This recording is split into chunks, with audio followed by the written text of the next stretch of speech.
Merry Christmas! Hi, this is Chris from Leicester Till I Die. Thank you for watching and listening. Have a very Merry Christmas and Happy New Year.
This is your host, Chris. No! God, please, no! No! I know, I'm sorry, but he's cheap and available.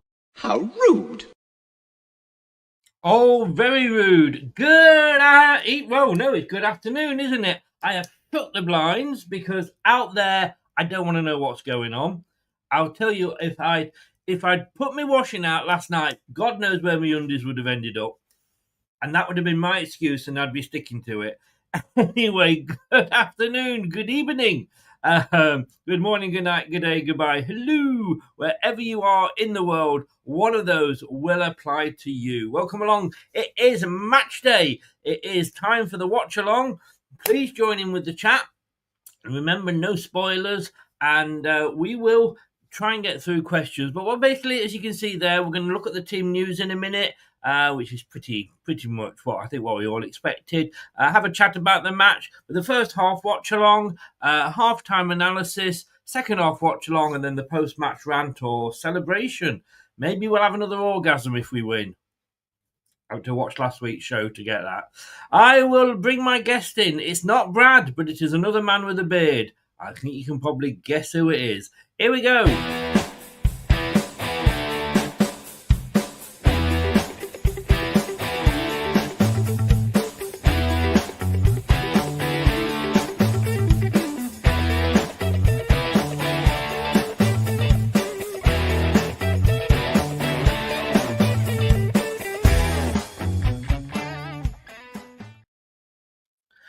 Thomas, how the devil are you, sir? Well, a bit windswept, mate, but apart from that, I'm doing pretty well all in all. Same as you, I'd imagine, your end. Well, at least you've got hair to be windswept. You know, I mean, my excuse is that it blew it all off. Well, it's clinging on the front a bit nowadays, mate, and it was trying to make an escape. So, so we'll get there, I'm sure. Life does that to us, doesn't it? Exactly. Lynn, hi. She says, good luck to Leicester to win. Foxes never quit. Looked a bit like that the other night. Andreas, afternoon, Chris, could do with a win today. We could, because Palace, I think they got a point. Yes, they got a 2-2, didn't they, yesterday, if my memory serves me right. They drew a Man City, they did. They did. None of us went for that, by the way. No. But it has dropped us down to 17th, on goal difference only. It's hard to say where a win today will take us, because a lot of teams are playing today as well. So, and then obviously Everton didn't have their match abandoned. Drake is in. Hi, Drake. It's going to be a hard game. I'll take a point if you offered it me now against a high-flying Brighton team, in fairness. And hi, Paul. How are you doing? Yeah, everything crossed, basically. If I had two Willies, I'd be crossing them. But let me say, first of all, I'm going to do this. I'm going to bring Kate in, if that's all right, Tom. Cool. She doesn't pre-record for us before we go live. So let's bring this in and see what she thinks of the team. Hello from a very wet and windy Leicester. as expected, Facundo Buonanotte is club tied, which is a bit frustrating. He's been one of our better attacking outlets this season so far, so that is frustrating. But in his place was my first choice in Jordan Ayew. I think he'll be more defensively minded. I think he'll hold up the ball well, which I feel like is all we talk about with Jordan, which isn't probably that fair because he scored some really important goals for us, and hopefully today will be another one of those. But yeah, his hold-up play in general, nous around the ball and retaining possession is probably better than you'd expect from, say, Mavididi, who I feel can be wasteful, and I don't think he puts in the defensive shift, quite frankly. And I think that's what Bude will be looking at. I think Mavididi will come on. I think he'll be that impact sub, and I hope that he plays a bit better than he did on Tuesday, because I felt like he was probably the worst performer out of the lot of them on Tuesday night, simply because he doesn't put the defensive shift in. He has questionable fitness. After a couple of sprints on Tuesday, I could see that he was blowing. So I think it's the right choice with Jordan. In terms of how we're going to set up, I think we'll do the same. I think it will be a defensive deep block potentially, hopefully not too deep because that does stress me out. And I think we'll try and hit them on the break with pace and in numbers. So having looked at Brighton, they take a really high line, so I think Vardy will be licking his lips at that and hopefully hanging on the back of their line, ready to break through like he did against West Ham. So predictions for today from me is a Desmond. I think we're going to be 2-2. I'm expecting an exciting game. I think Brighton will take it to us, and I think they'll have themselves left open a bit at times as well for us to exploit potentially. But yeah, 2-2 from me. Well, she speaks a lot of sense, which I never thought I'd ever say about a woman. But I don't tell her I said that. Whatever you do, don't tell her I said that. But she has got a point. She's busy today. Sorry? I said she won't see this today, mate. She's busy watching the game. You'll be fine. Well, this is true. This is true. But look, yeah, she's got a point there about Mavididi. I mean, look, last season, at the end of the season, I was really looking forward to seeing Mavididi and Fatawu having a go at the opposition defences. But obviously, things changed. But he can be a bit wasteful going back, can't he? Yeah, you need to be a bit more, perhaps, trim in the Premier League, perhaps, a little bit less sloppy, which is probably the problem. In the Championship, you can make more mistakes, you get more opportunities, so you've got to take them more, and that's kind of been the problem, hasn't it? It was always my concern with him, because he never made it originally when he was a young footballer at Arsenal. He never really got that opportunity to go straight into the Premier League. He's had to go away, and ply his trade in Europe in order to gain this opportunity again. He's no doubt a top-end Championship player, no doubt about it. Hopefully he can continue to push on with us because he's still got some mileage in him, Chris. But I agree today. I think Ayew and McAteer is probably a better decision, actually. My only worry is, and it is a worry, that Ayew always plays better as the impact sub, if you like. Yeah. But I suppose if we start with Mavididi, we could be in trouble by the time we bring Ayew on. Yeah, exactly. Yeah.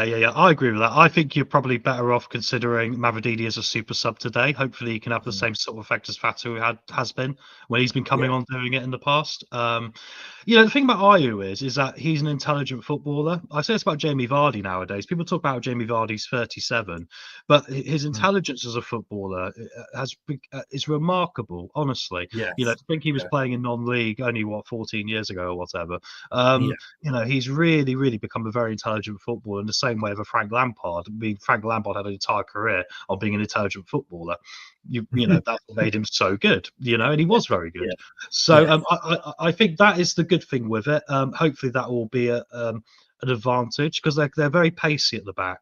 So if we can, catch them in the right spot, we might have a chance here. But it's not going to be an easy game like we all think, Chris, is it really? No. Oh no. I mean, look, we have to take the last. And I say there's not a lot to say about the team because it's pretty much apart from that the same. Well, it is the same as played West Ham.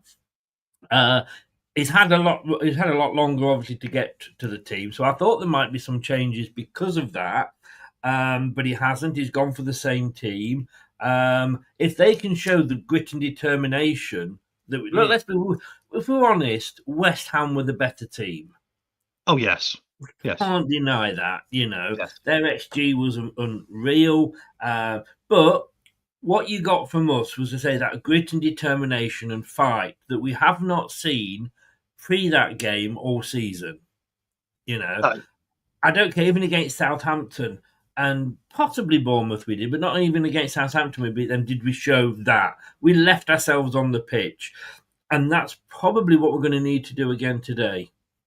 Yeah, I'd agree with that. And also, Brighton all of a sudden in the last 2 weeks aren't on the best run themselves when they were, No. So that's the interesting thing in this is what Brighton is going to turn up. Is this going to be the Brighton today that goes right? We need to get 3 points and keep ourselves back in the European hunt, or are they still a little bit susceptible after a couple of difficult weeks? In which case, I'd lean more towards what happened against Brentford, where if we're really bad, we could have a terrible result. We could all be hating life, in a couple of hours. But also, the West Ham result is a complete opposite of that in a similar principle, just the work rate was different. Yes. We don't know the effect that work rate is going to have. So I'm hoping today, bear in mind, it's back-to-back home games, home crowd, new manager. These little things might be able to make a massive difference. So hopefully, Chris, that will be enough for us to win today. I've gone for 2-0, so... Yes, yeah. Well, I've gone for 2-1 because keeping a clean sheet is not something we do very often this season. Look, Faze isn't in, which probably was why I kept it down to just the 1 goal for them. He's stuck with the back two. Now it took a fair bit of criticism, but I thought Cody and Vestergaard teamed up well. I think they're okay. I think the problem is technically Cody and Vestergaard are probably the best 2 centre-backs we have, technically. Yeah. The problem we got is that they've got no pace, particularly, because they're both getting older. Vestergaard is notoriously not the quickest centre-back in the world, and Fies is probably double as quick as him, but is also double as much of a bomb scare as he can be. Well, this is the thing. Do you go for speed, or do you go for intelligence and good defending? Because this is the problem. Yes. Because you look at their fullbacks, they've got probably the 2 paciest fullbacks in the Premier League in Estupiñán and Lamptey. Yes. I think the thing is, though, if you're going to play these two, as in, Cody and Vestergaard, excuse me, I'm just putting a plaster on here, Cody and Vestergaard, is just don't play a high line. Well, no, exactly. I mean, I look at the way these teams are lined up, and we're both playing the same formation, and I think this one's going to be one in the midfield, actually. I think just the way the 2 defences are going to be set up, it's going to be a case of Ndidi and Soumare are going to have to bully their 2 in the central midfield positions. And I think, in good news, I think they can do that. Yes. Because I think we might have an edge there, but they need to get it right. That's where the game's going to be won or lost today, Chris. I don't think it's actually going to be at the back. I think it's going to be in the 2 midfield positions in the middle. For the first time, I'm not going like, oh my God, Ndidi being in the team. Last week he was my man of the match, and he'd gone from being Brentford of get out of my club, never darken these doors again, to being my man of the match. That's football for you. That's how that's how it works. We're very what's the word I'm looking for? Where we change our minds very, very quickly. I can't think of the word. Flaky. We can be a bit flaky sometimes. Yeah. But those 2 in the middle, I feel confident in. Soumare, I mean, it seems to happen this. Look at Vestergaard last season. It was like a new signing. And Soumare this season, it's like a new signing. Yeah, I think it's interesting because I'm not sure Cooper was playing the players to their best of their ability. As also, I would agree with you on that. Yeah, and also, ironically, at times, and even did Enzo last year, but Enzo managed to make it work by just having such an aggressive system against, lower opposition. He literally would just completely slam teams. And Ndidi is fine as long as he's not doing too much. Remember what Martin O'Neill used to say about Robbie Savage? Yes, he said, Robbie, I've signed you to win the ball and then pass it to someone that can play. Yes, I know. The most backhanded compliment ever. But that's it. Make it simple for Wilf. At one point, he was the best ball-winning midfielder in the Premier League. So win the ball. Win the ball and give it to somebody who can pass. Like and you say, Soumare can run with the ball like a rocket, can't he? So why don't we endorse that? He'll be box to box. Get him running. Get him using that physicality. Wilf, you stick there and win the ball. That's simple. We Make know it easy. Indeed he can't pass, but he is, well, like you say, back to what he does best. Andreas says there, do you think El Khanous will be on the left and Ayew behind Vardy? Look, you've got McAteer on one wing, El Khanous on the other. I think, as he did against West Ham, occasionally swapped over, Yeah. which I think is a good thing because it just keeps the defenders on the toes. And you've got that, if you're going to have three across there, which you are, then obviously AU will be in with Vardy and possibly making up a two, when needed. Jeff is in. Hi, Jeff from the Philippines. A much tougher game than Tuesday, of course. Yep. But continues to believe we can win. He's going for a 2-1 as well, like the cut of that man's jib. Andreas is going for a 3-2. I'm not sure whether my heart will last that long. Yvonne, hello, Chris, and good luck today. Leicester, I think it will be challenging watching at the moment. Is it the last one today, the F1 Grand Prix? Yeah, I think it's on now. Yeah. Yes. Paul is in. Hi, Paul. I tell you what, I used to love F1, and it's funny, when Lewis Hamilton kept winning, I still loved it. But when another non-Brit keeps winning, I get bored with it. I know what you mean. Tommy's gone for a 3-1 Brighton. Which it could be, yeah. Yes, That's a difficult one. Yeah. Am I weird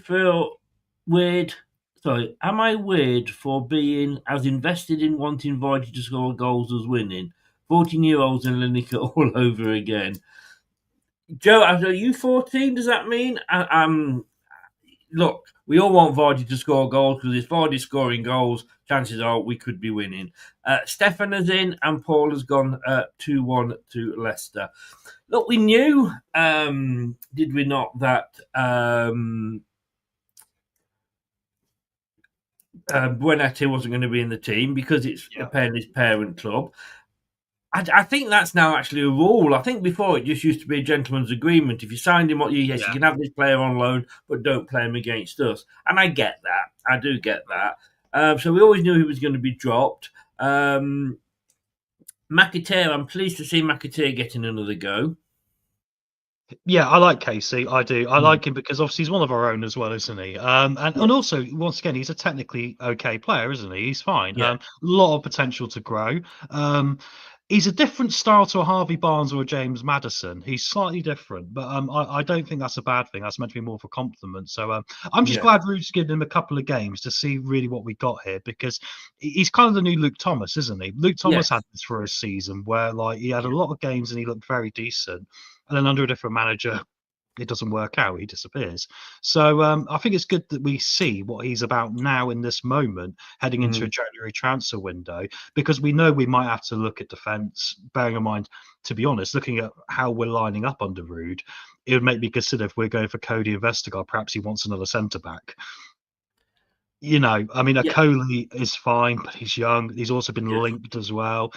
Maybe it's a quick turnaround and we get an extra 25 million profit, maybe, and then we get someone else. But with that, I think it's a good idea to put people like McAteer in now. And also, I'm quite intrigued today, Chris, to see El Khanous as the AM, because I've always felt he was kind of brought in as a potentially long-term attacking midfielder replacement, maybe for Maddison. He's more on the left, I know, but Buenotte's not going to be the long-term answer, is he? So we need to see how he can do there as well, because that's. Do you think I said before about AU being in the centre. Obviously, AU's played on the wing a lot. Do you think it will be AU on the wing and El Khanous in the middle? I think it will be that way to start with, and I think it will all depend on how well El Khanous is getting on, because I think Jordan Ayew is better served on the left. I think he can affect the game in a better way there. He sort of becomes a false nine rather than an attacking midfielder if he goes in the middle, which can work, but it's not really what the desired effect is. But I remember they moved around Buenotté and El Khanous in one of the other games, and he ended up on the left and he ended up scoring. So we'll see how it goes, but it's an opportunity for him today. I'd like to see him put in a good performance as an attacking mid, Chris. I think it would solve a lot of our problems if he could. I think so, and I think we've got Buenete, and look, World Cup winner. And I was saying to the Brighton, what worries me, the Brighton side, is they can afford to give Buenete away. What does it say, about the rest of them? You got Pedro, Mitoma, Rutter. They've got some great players there. A good team, in fact. They've obviously got a new manager this season as well. But I think El Khanous, the plan was possibly get Buenete in for the year, for the season, and then El Khanous. I didn't know whether he could play with Buenete, but I think he can, having watched them. But I think El Khanous will be if we don't, I don't think we'll be able to keep or afford to keep Renete. I think El Khanous would be the natural successor. Yeah, and also don't forget Fatu, who's got injured as well. And if Fatu Yeah. was in the equation right now, I don't think it'd be as much of a question if he's playing on the left, because I think it would probably be Fatu who would be the long-term project, right? Yes, exactly. You know, Dino is in. Hi, Dino. Oh, Stefan's gone a 5-2 win to Brighton. Wow. And hopefully those days are gone. it could have goals. It's quite worrying, isn't it? Yes, yeah. Ray's not happy with AU being in. Wayne has said, afternoon, Chris and Tom. The difference of Chris being epileptic watching the Brentford game, then in heaven watching the West Ham one, that is, isn't it? It is. He's. Yeah. I've got to say, I hope you're okay, Wayne. He's having trouble with his internet, which we can all understand, and that's why Wayne won't be with us post match. But this gentleman here to the left of me will be a very able stand-in. Well, unless the wind sorts me out during the game, Chris. But well, exactly. We are all in the hands of the gods today. And Wayne, don't forget, if you can send me that picture. I'm just doing something a little bit special for the Christmas special that we're doing a week on Wednesday. Doesn't include Y-fronts. Don't worry, Tom. I was going to say, I've got enough targets on my back, Chris, let alone you adding any more, my friend. So you see, I do feel that if I did the Y-fronts now, everybody's expecting it. I might just keep it back until it's unexpected, you know. I think it's like this is the starting point and it grows from here, like, you know, naturally. Your Y-fronts are growing. That's a horrible thought. Ben said, hi, Chris, and fans going to be a tough game. He's going for a 3-2 win. That's the second 3-2. Let's hope we get 3 and Brighton get 2. Yeah, I think that's the way he meant it. Just want another win. It would be great. Like I say, you know, if you're looking at the table now, and like you say, sorry, just to go back, you did say according to the BBC, it is a 4-2-3-1 for both teams. So you've got Ndidi and Sumare up against Belieber and Irie. Yeah, and he's not the biggest bloke, really. So that's my point, is that we need to kind of bully them there if we're going to get something today, Chris. We need to make it very uncomfortable for them in the middle. Which I think Sumare, to me, he's like that midfield enforcer that we've not had for a long time. I think he's got it in him. I don't think he's shown it yet. I think there's moments you go, he can do it, but I think he needs to definitely, you know, be a steam train. He needs to be a Kante if Kante was the Incredible Hulk.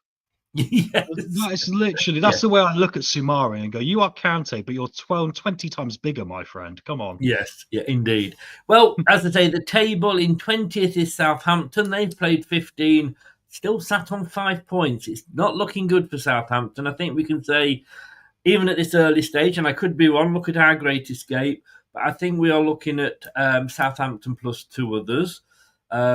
Wolves, who are playing West Ham on Monday night in the El Sacchio, on 19th, played 14, 9 points. Ipswich, they're playing today, 18th place, 9 points. We are now down to 17th on goal difference. We're on -9 with 13 points. Palace are 16th, played 15, -6 goal difference with 13 points. Everton on 14 in 15th. And to swap it round, West Ham 15th with 14th. And can I say, I've never been so happy for Nottingham Forest to win a game. Yeah, I bet you were. Yeah. Although I was cheering. What made it even more fun was I was sat with a Manchester United fan. It's always the way, isn't it? You normally sat with a Man United fan when they're literally about to get calmer. It's a beautiful thing about being. It is, and it's my brother-in-law, so it was. We'll go through all this on Monday, Chris, where I can just literally take the hideous things. Every time I give Southampton any credit, they literally make me look awful. I was going to raise something quickly before the match. Doesn't the movement below us this week show how we made the right decision in moving Cooper when we did? Well, exactly, 100%. Because this is what we were worried about. So when all the press were jumping on us, going, "We've acted early," early here. Our concern was we saw what was coming in these weeks we're living now, and we were completely right. We saw exactly the writing on the wall here. So well done again to Top, and hopefully that'll be validated by another great performance, And ultimately, we've got to think about performances because this is a good team. We need to get a good foundation in base. If we'd won the last game, Chris, and then we won this one by a bit of luck under Cooper, we'd probably view it as that's job well done and we'd have to do anything. Yeah.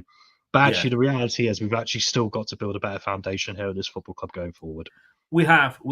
And also, like you said, 100% right with the decision now, because Ruud would have been on the shopping list for Wolves, Palace, West Ham. He might have ended up at Coventry. Because that was a rumour at the time, wasn't he? He spoke to Coventry. I believe he turned down Coventry. I don't know how true that is. Okay. He wanted a Premier League job. So, no, good decision. Right, the teams are in the tunnel. And that's not a euphemism for anything. And I will see you at half-time, mate. No worries, mate. Enjoy it. Good luck, everyone. Let's go. Cheers. Thanks a lot. Cheers. Here we go. Let me get this set up here. And then we know what we are doing, he says.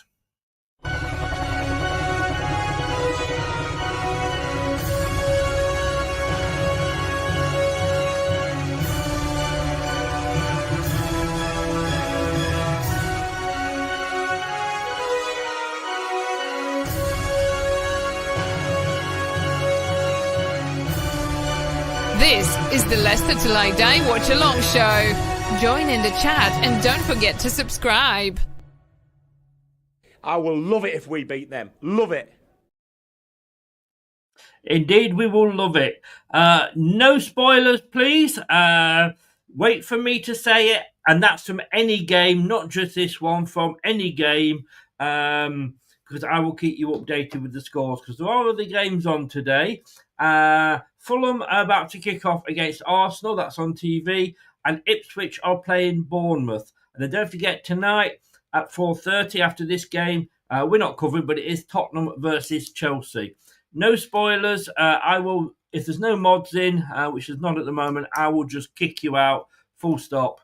And with me, it's permanent. With the mods, it's 24 hours. So let's have a look just very quickly. Jeff said, smash the like button, help the channel. Thank you very much. Yeah, let's try and get to 50 likes. Keith is in. Hi, Keith. How you doing? Told you bro is in. Hello. Keith is in. He's gone for a Desmond. Keith praising Southampton. Yes, indeed. I keep praising the other teams around us. Yeah, well, if you're cold, mate, and you're typing away, come on, Leicester.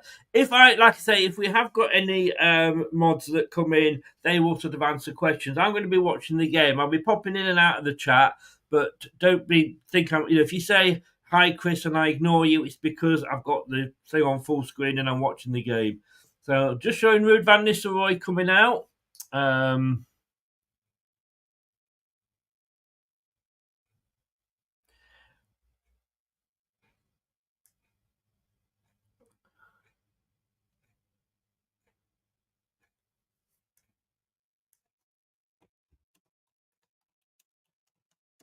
And they're just showing the Leicester team here.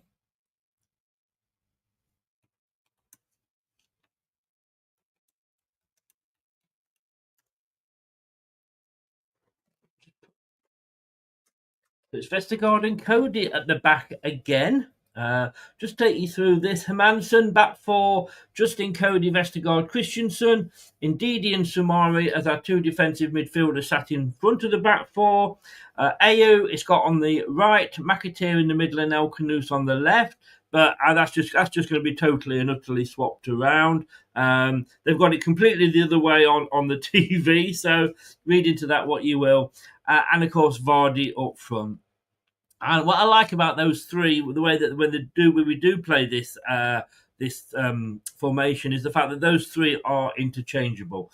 It's the same formation for Brighton. Verbruggen in goal, Lamptey, Van Hecke, Dunk, who's their captain, and Espurian at the back four. Like I said earlier, Baliba and Arari are the two sat in front of the back four, with Rutter, Pedro and Mitoma, dangerous front three there, with Ferguson, the outlet up front. Tim, welcome along. I take it you're a Brighton fan. Look, if you beat us, you should beat us. If you don't beat us, I think that says more about you than us, because you should beat us looking at where you are. So it shouldn't be, Joe. It shouldn't be. We used to get 100 for every watch along, but there's more channels these days, so there's more shared about. That rain looks bad. Vardy loves this type of weather. Yes, he does.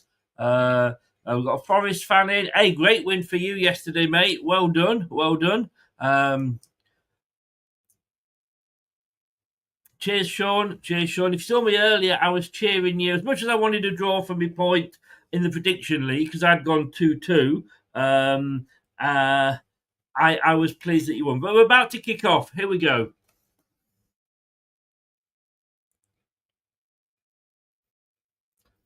Stuart Atwell is the referee for us this afternoon.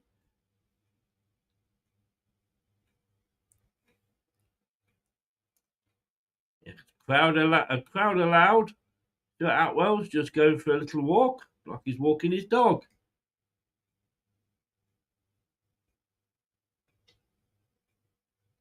And we're away. So Leicester City in all blue, as they always do when the toss in the first half, they are kicking from left to right. Brighton are in their away strip, of course, because of the colour clash, in all yellow, and they are kicking towards the Kop. Of course, it does mean in the second half that Leicester will be kicking towards the Kop, which they would like. George, hi George, how you doing? I think we were all supporting Forest. And look, Forest have had a great season. James Justin losing out there, or did he win No, he won the throw-in. Well done, James. Look, we're rivals. We have a bit of banter. I love any team, whether that's Fulham, Brighton, Forest, any team that goes and smashes those top six and gets into that. Fair play to them. And I love Forest because until Forest came back up, we haven't had any proper rivalry. You know, we haven't got a proper derby. Villa, Wolves, they're not derbies really. But no, I wish Forest all the best. Nice to have you back up, guys, and well done for last night. Enjoyed it being sat with the Man United fans. Sorry, Mannix. So it looks like Ayew was caught there. 120 this time against West Ham. We were 1-0 up.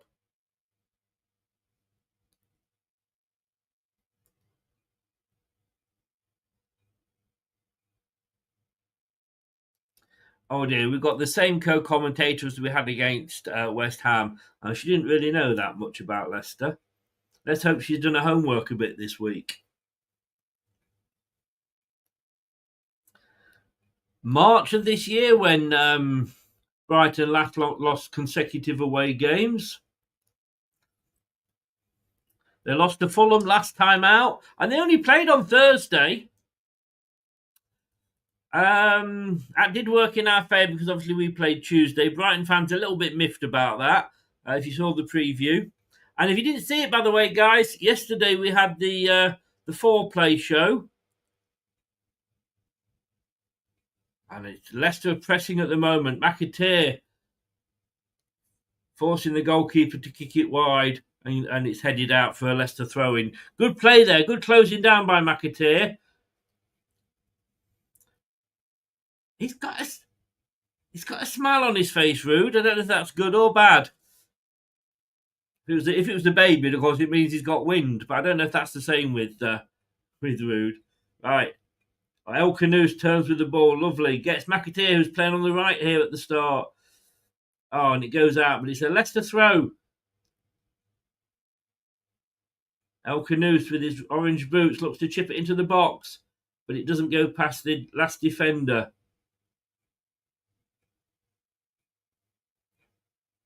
Yeah, penalty claimed by the Leicester fans. It did hit the Brighton defender on the hand, but it was his foot first.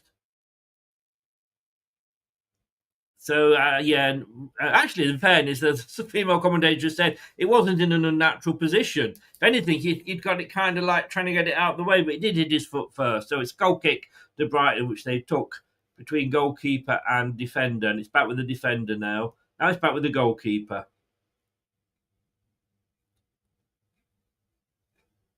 So we're not going to get the early goal as in Jamie Vardy early.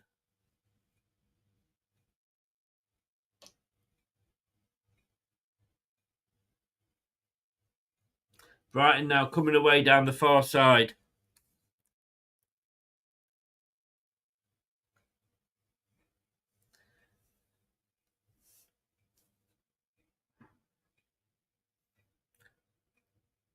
Because the women are playing. Oh, Brighton player, big cheer there. The Brighton player slipped. Who fell over? Leicester women are playing Manchester City women today. Don't think we're going to win that. Honestly, the Brighton manager, he looks about 18. But look, Brighton have done well to find these. Well, they found De Zerbi from nowhere, and they found Hertzlinger from nowhere. Is it Hertzlinger? Oh! No.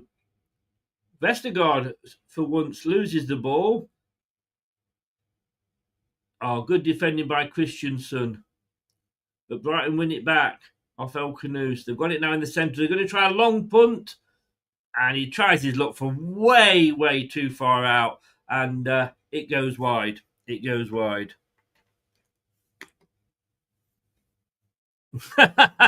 Ronald. Yes, Sean, that's the one. I hope you're right, Sean. Thank you for your kind words. Thank you, George. It's the third strip this year.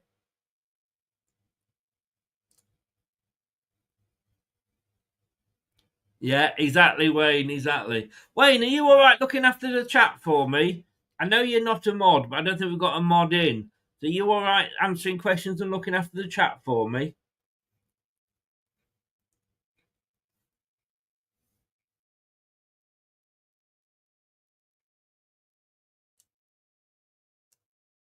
So Leicester now. El Canoes with the gloves and the orange boots. But it goes all the way back to Mads Hermansen. Cheers, Wayne.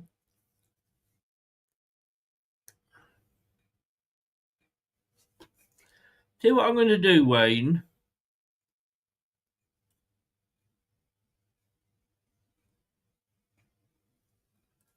All right, we've got 19 likes and 55 in. Come on, guys.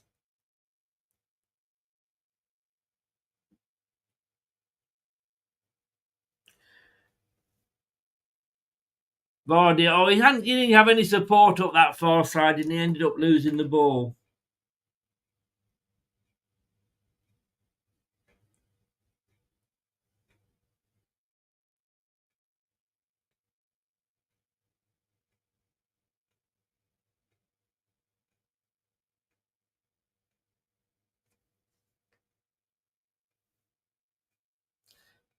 Just going to be 2 minutes, guys.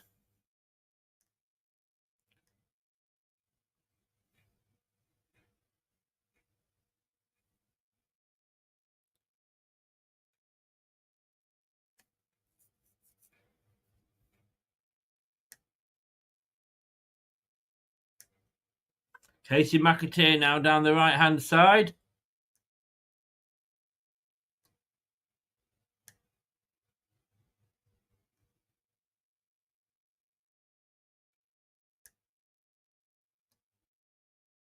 Free kick to Leicester. Wayne, I've just made you a mod if that's okay, so you can sort things out and do anybody in the chat.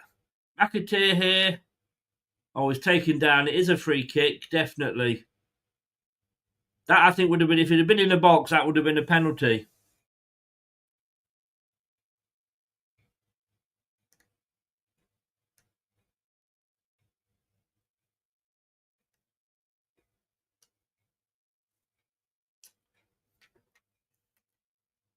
So Ayo and Vardy over this ball.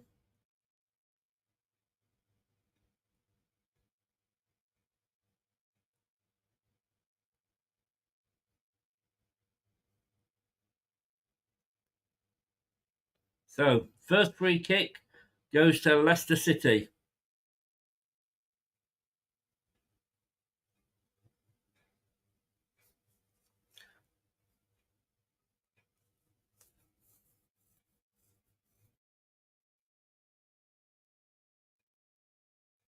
Ayew chips it into the box.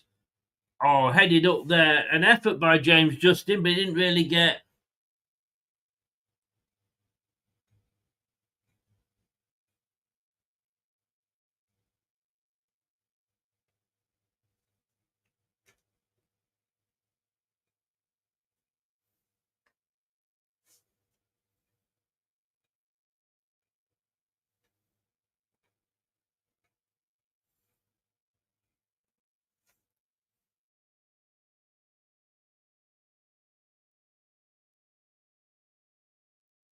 Oh, Brighton break it up again. I'm sorry, guys. I'm just trying to sort something out at the moment.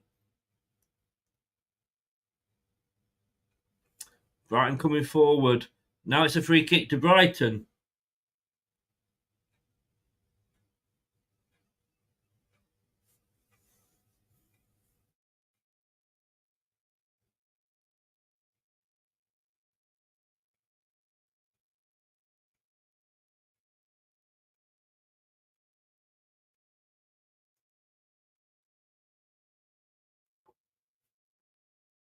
So, defenders up here. Dunk is up for Brighton.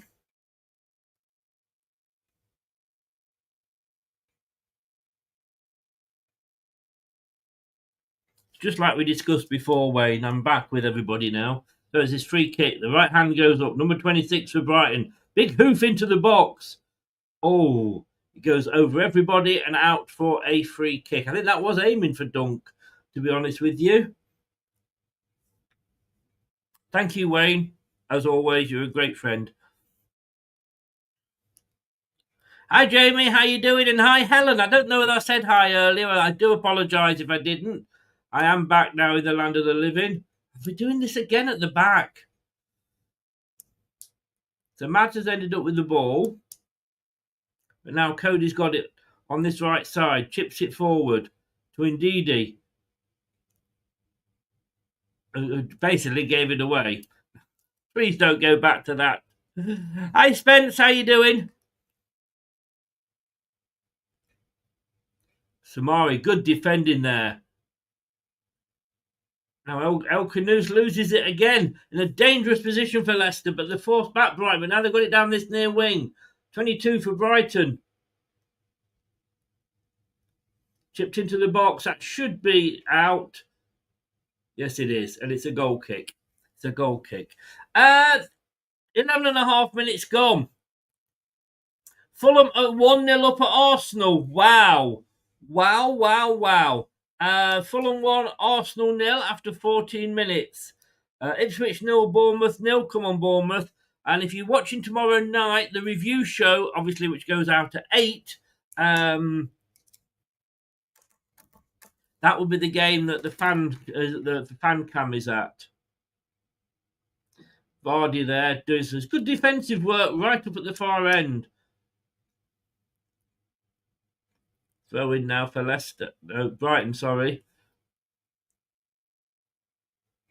Oh, I'm just saying I hope he doesn't go back to that, Wayne.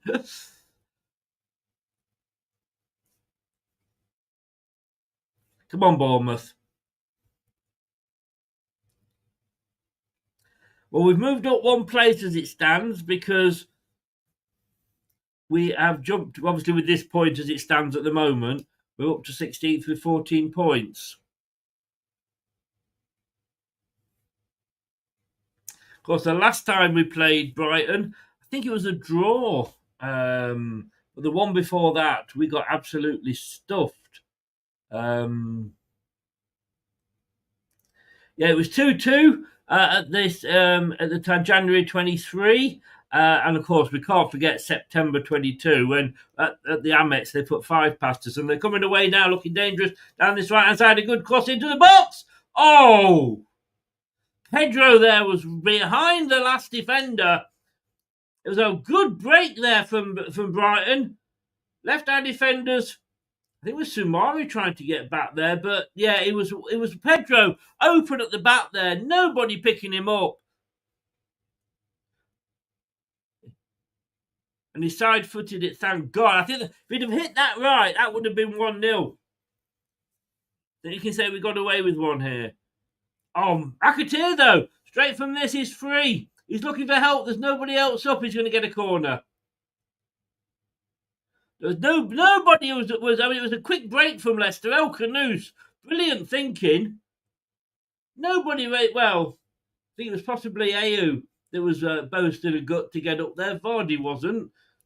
There was nobody for him to go, so actually getting the corner was probably a good thing. Christensen now with the corner. Whoa.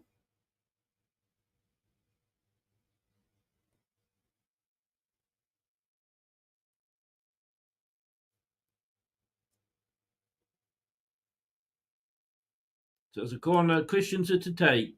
Chipped into the box. Over everybody. Cleared by Brighton.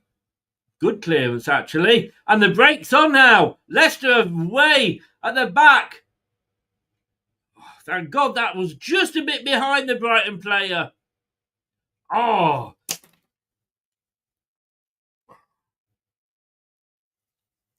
What a counter-attack that was by Brighton.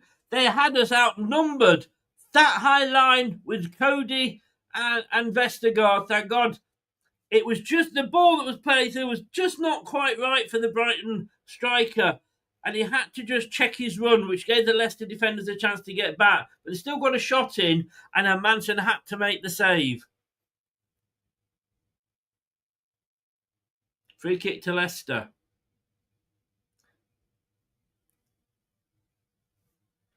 Cody to Vestergaard.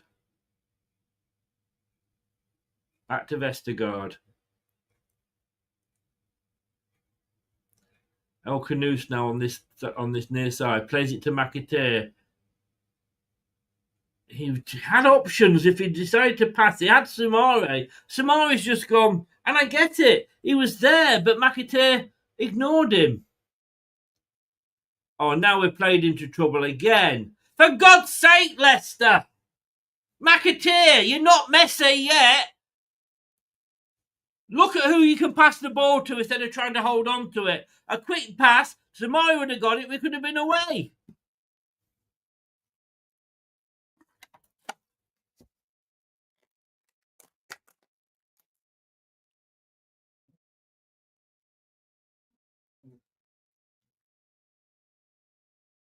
And now we're struggling, still playing it around the back.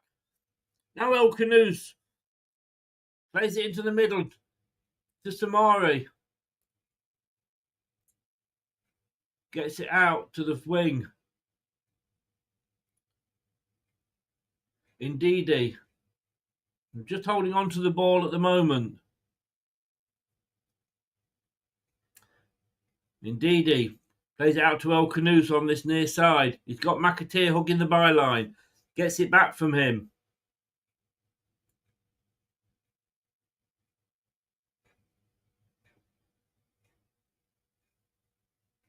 So McAteer on this right-hand side again.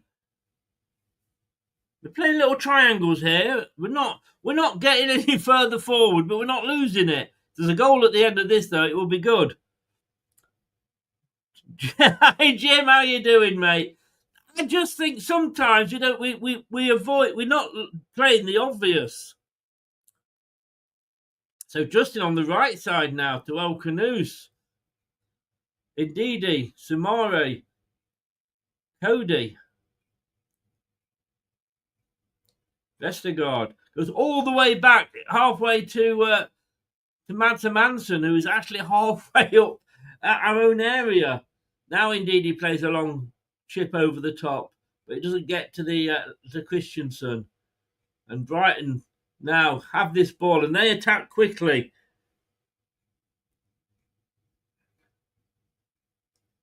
He's forcing the defenders back. He's still got it. Just can't get it across now. So all that fancy play by Leicester got sweet fuck all.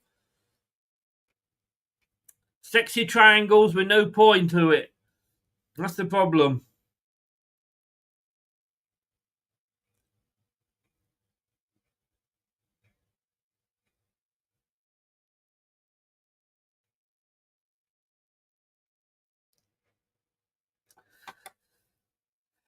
I feel like Brighton are the dog waiting to pounce.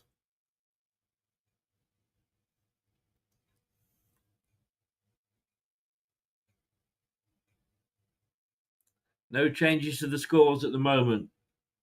Played out here to Pedro on this left-hand side. Again, he's got a lot of space. Oh, and another shot!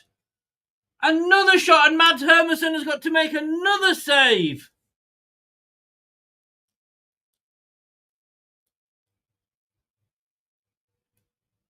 Matoma it was, sorry, on this near side. Plays it back in. And a shot there from Brighton, and it was a good right-handed save mid-air by Mads Hermansen.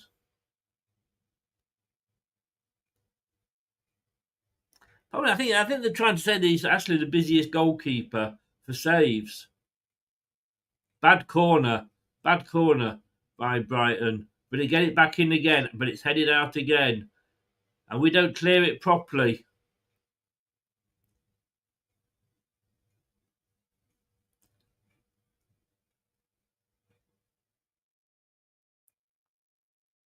Now then. Oh, and it goes! Zamora gave it away to Lamptey.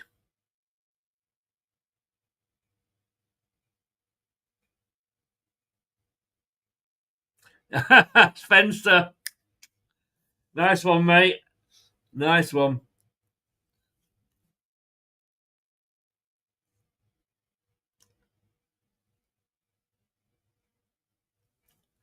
I mean, let's just have a look how this game is going at the moment. But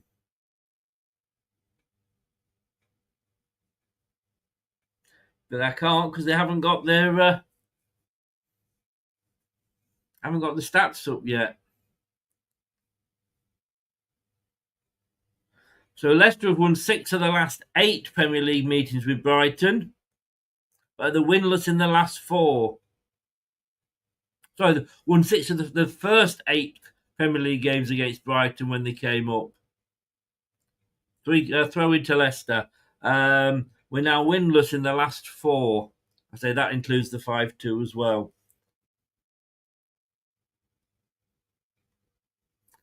Brighton coming into this on the back of a 3-1 loss to Fulham. And before that, they had drawn on the South Coast with Southampton, but also won on the South Coast with Bournemouth. Now, Leicester coming away. El Khanous turns nicely on the ball. See what he tried to do there?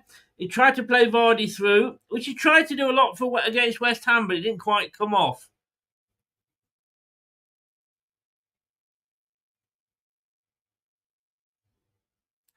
Brighton in 8th place at the moment.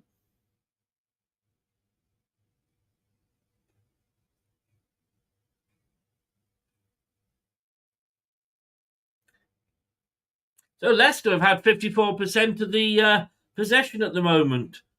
2 shots against Brighton's 5, though. Brighton have it again. They're defending deep at the moment, Leicester.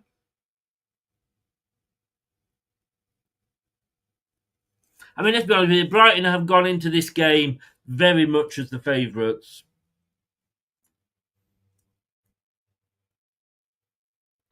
Oh, Justin got his head on it. Had the Palace player behind him, and it's gone out for a corner on this near side. Don't forget, Palace, all in yellow, are playing from right to left.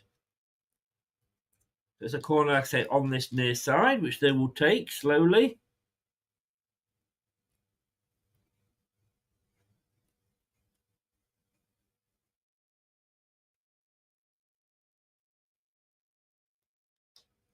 Yeah, they've got a new manager at Brighton, but I mean, in fairness, Hurlitzer took over a better setup than Ruud Van Nistelrooy has, as in team and confidence. Where did was that touched or? He's gone out for a corner on the other side. I think that was good defending by Ndidi there. Let's have a look. It's an in-swinger. Oh, we didn't get a chance to see it because the corner was already taken. And that comes off for another corner, is it? Yes. So I didn't get a chance to see that first corner. It went under. I think Ndidi headed it away. It was the third corner in a row here for Brighton. It's on the far side this time again. It's the last two out of the three.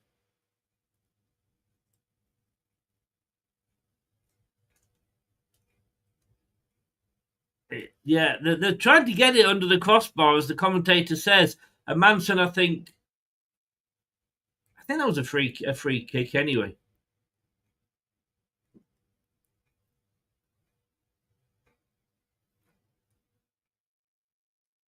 Yeah, it should have been a corner.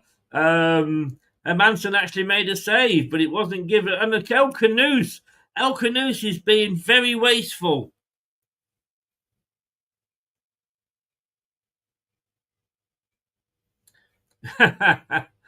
He's nearly signing a new deal with Liverpool, I believe. Doug sent me the information yesterday. He's on the cusp of signing a new 2-year deal.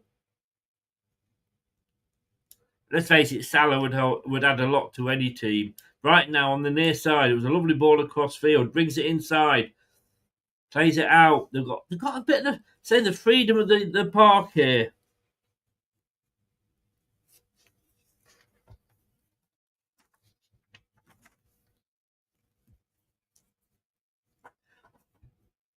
Right, Casey McAteer out on his own on this side. A good ball from Ayew. Has to check back, though. Nobody was up there with him. Gave him no options. He had to come back, and it goes back into our own half. Well, he's doing well so far, Spencer. Although he did come in, first of all, under Cooper.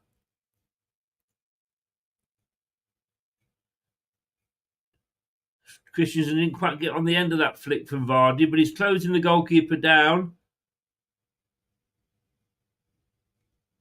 And they close down again, but they managed to chip it away. Now that was out for a throw-in. Throw-in to Leicester. Some good pressure from Leicester at the moment. I mean, this is the thing. Sometimes, like I said, this is why I said under even Dakova Reed, even Edward, everybody under the new manager gets a clean slate. Has to.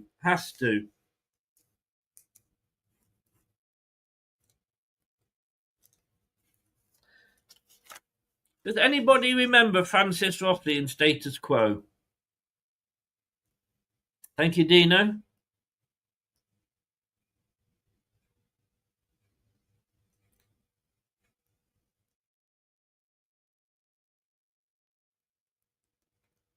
Brighton playing it across the back here. Are they looking to chip?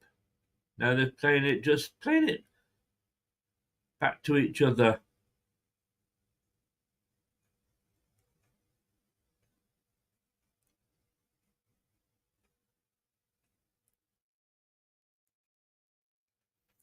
I'll tell you when something happens when Brighton stop playing it around between the back three, because they're still doing that.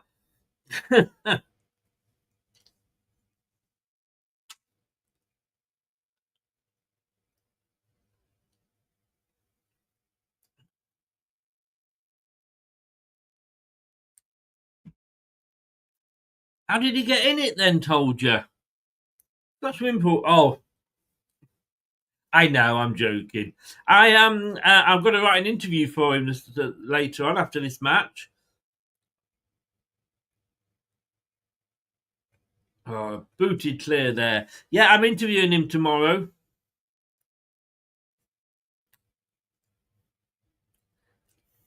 I'll say he did, Keith. Yeah. So I'm going to write. I might use that in my interview. Thank you, Keith.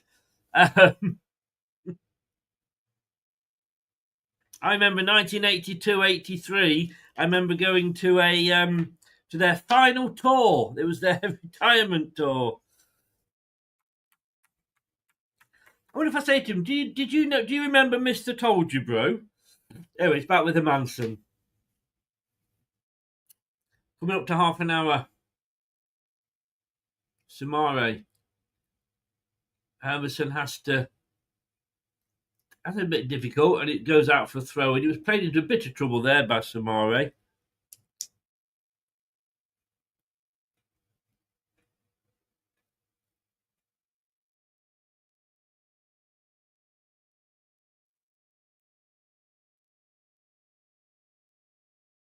That's a free kick.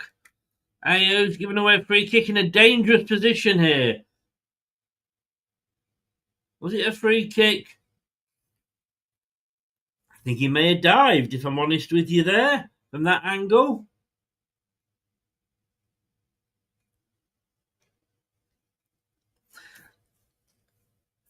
Ishman, yeah, I mean, what happens when you've got a good manager? 81 in watching. Please smash those likes, guys. It really does help. So he's facing a free kick here, Madsen Manson, organising his wall. 39.5 minutes gone, as you can see on the clock.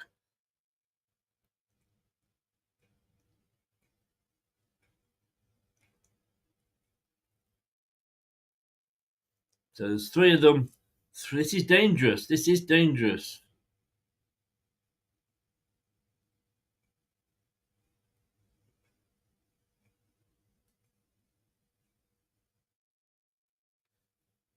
Referee, I don't know.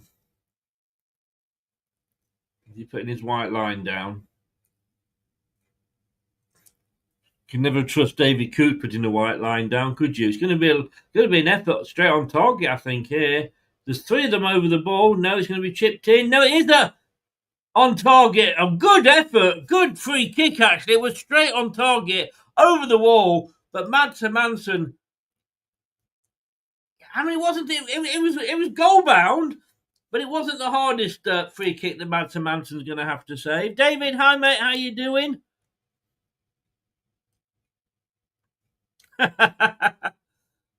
Oh, had to stretch there for the back pass, did Madsen Manson. QI, who am I? And John Ayew. Oh, he's giving away another free kick in almost exactly the same position.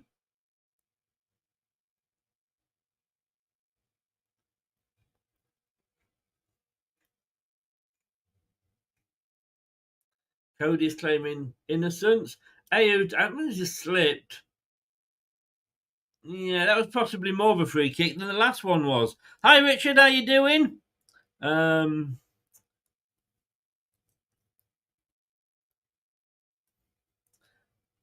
I Alan Davis?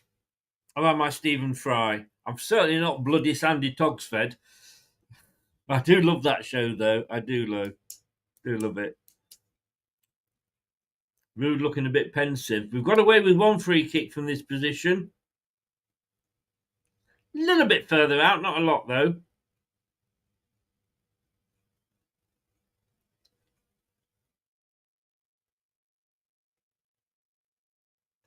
Different free kick taker. Oh my God! Please, just somebody clear it! Oh, and at the end, it was a clip. This time, a clip over to the far side of the box, played back in. Leicester City was struggling at the time. Again, loads of defenders, loads of players back, because obviously for the free kick. And in fairness, at the end, it was a poor poke at an effort. McAteer, though, hopefully looking to relieve some pressure. Vardy, so lucky. It was a lovely ball into the centre, and Vardy, he puts his hand up in apologies. Tried to flick it back in for McAteer to run onto, but it was much, much too near the goalkeeper.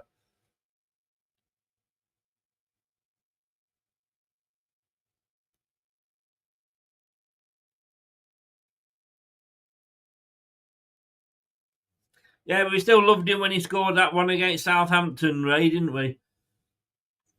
That's what he gives you. Oh, now we don't get a free kick. It's Stuart Outwell, did I say at the start? That's the referee.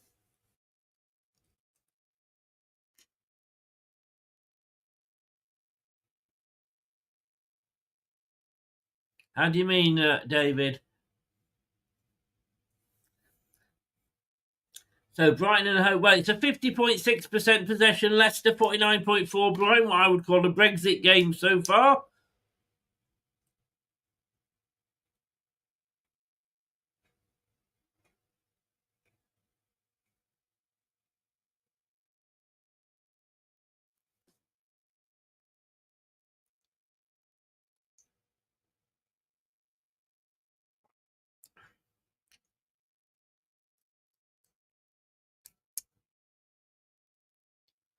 Now, the commentator now was a good clearance.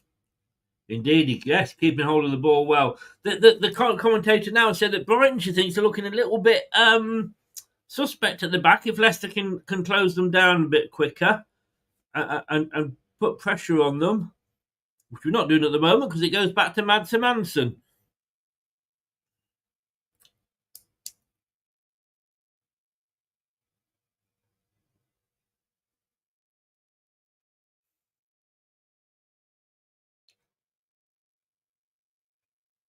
Fewer shots than anybody else in the Premier League. Wow. And we lose the ball out again. Oh, that should have been a goal for Brighton. Mitoma over the top. That was harder to miss than it was to score. Wow. I mean, we played ourselves into trouble there, not giving ourselves a clear chance to get out. Any one of three players could have taken it on. It's finally played out to Mitoma, just in making himself a nuisance in front, and he put it high and wide, thank God.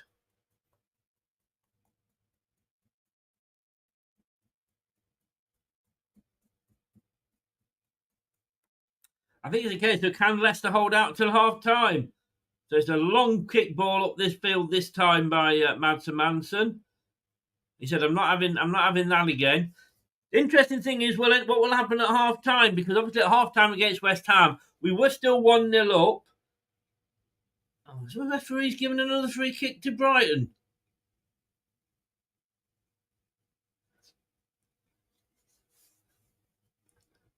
Van Nistelrooy there, he's barking instructions out. Has he given us a free kick yet, this referee?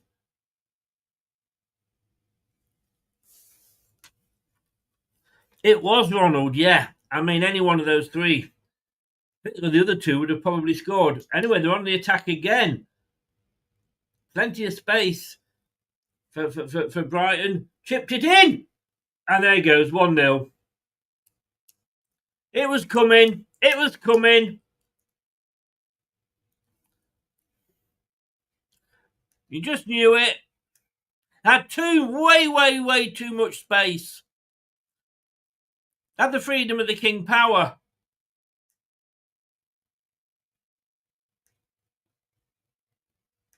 Lamptey there getting the goal.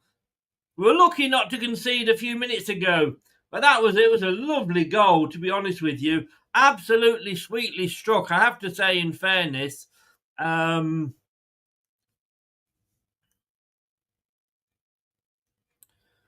mean, he wasn't stopping that.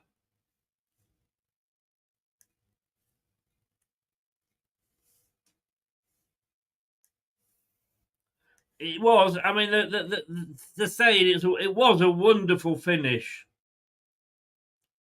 You know, Hermansen tried to do his best, but it was a great finish, and you can't say they don't deserve it. They do. They've had the better of the first half. Leicester's 50% possession. Oh no, it's a free kick to Leicester. Oh my God, anything could happen now. The referee's decided to spread the free kicks around.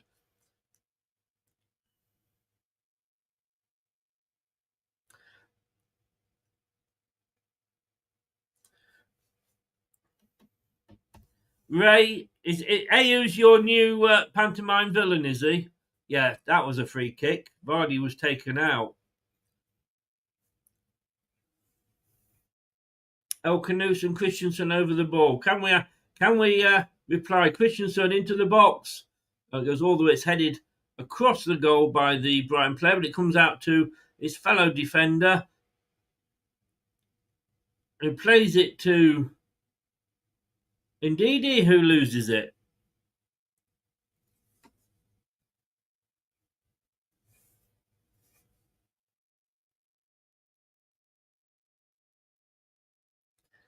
This will be interesting to see, like I say, what changes, if any, at half time.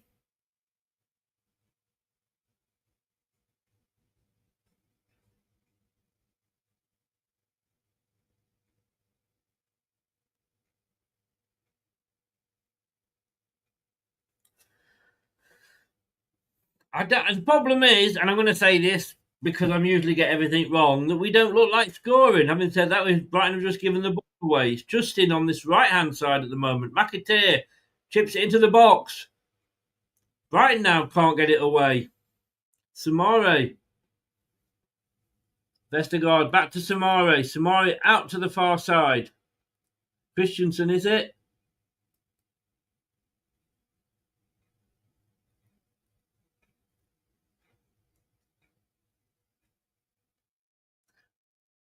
And we give the ball away again. Is that a free kick if you lose your boot?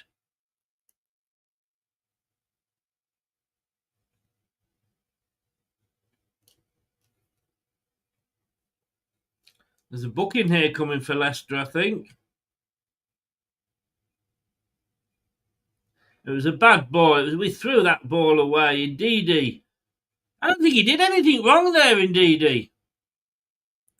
Oh, he trod on his foot, but come on. Treading on somebody's foot is not a fucking foul. It was the back of his heel, but it's not. I mean, that's just what you do. You tread on.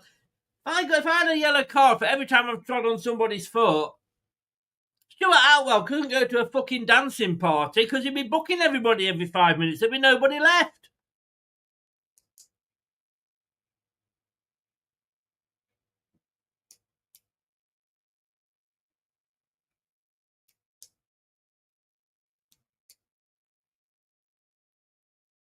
In fact, having just ranted on about that, I think it's the yellow card. It's to the Brighton player. I'm confused.com.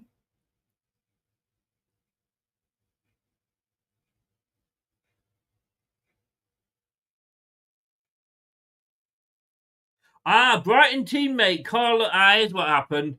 Fair play, Stuart Atwell.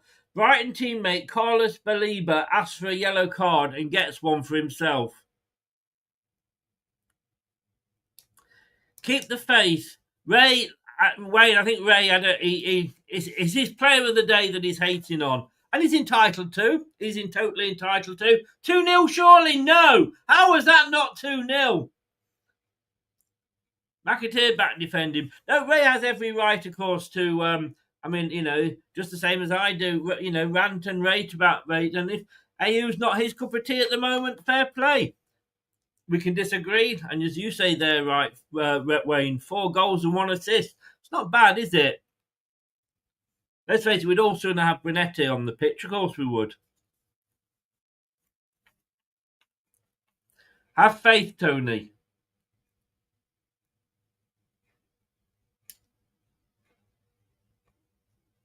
$42 minutes. There will be some stoppage time.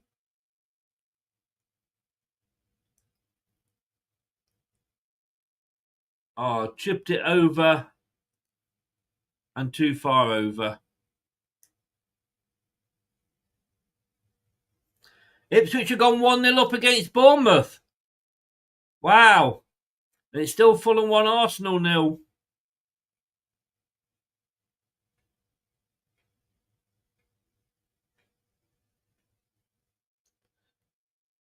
So we're on 42 minutes here.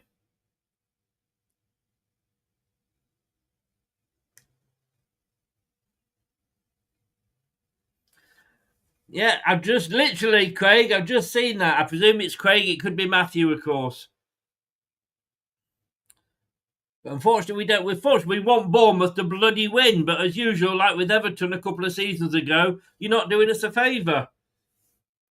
Right, chipped into the box for Leicester. Oh, and a chance for Leicester! Ayew, I think it was. Ray, that was Ayew. Header. Wonderful save. Wonderful save from the goalkeeper. James Justin's header. And McAteer can he keep it in? Yes, he can.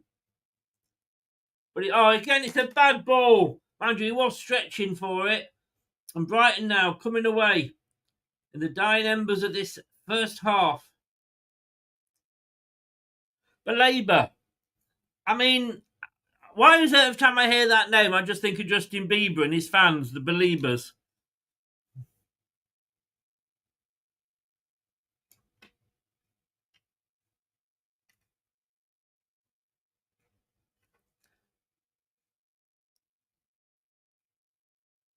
McAteer played into trouble again.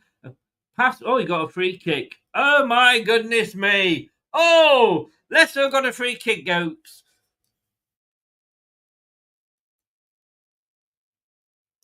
That was unlucky. Chip into the box there from Christensen. Good, powerful header, really, in fairness. He went to the side of the goalkeeper, but the goalkeeper was able to get a hand to it. Hi, Jeff. Thank you very much, sir. Cheers, Wayne.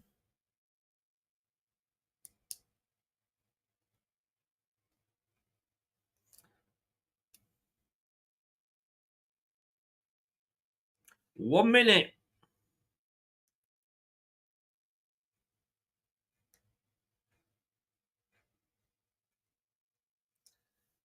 So Leicester, have they got one last attack in them? Yes, they have, down this far side. Oh, we fucking waste it! Ayo had the ball down there, he played it back and he played it out. It was too hard. Yeah, the co-commentator, I'm agreeing with her. I'm actually turning myself around to agreeing with her. We are not being sloppy at times. We're sloppy for most of the game. And all right, look, we've got to give Ruud time. He's not going to. Rome wasn't built in a day.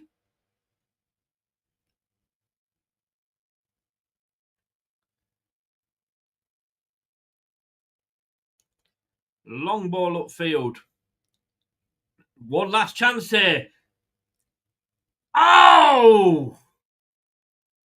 Christensen! It was a lovely ball over the top. Christensen ran onto it. Tried to get Vardy in, but the ball was cut out. It was onside. It was onside. Vardy running for the pass. Didn't quite. Brighton defender just dunk it was, I think, just getting in the way. But it's a corner to Leicester. This will be the last action of the half, I am sure. The referee's got to let this play out. It's a corner on the far side. Christensen with it, I think. Chipped into the box. Oh!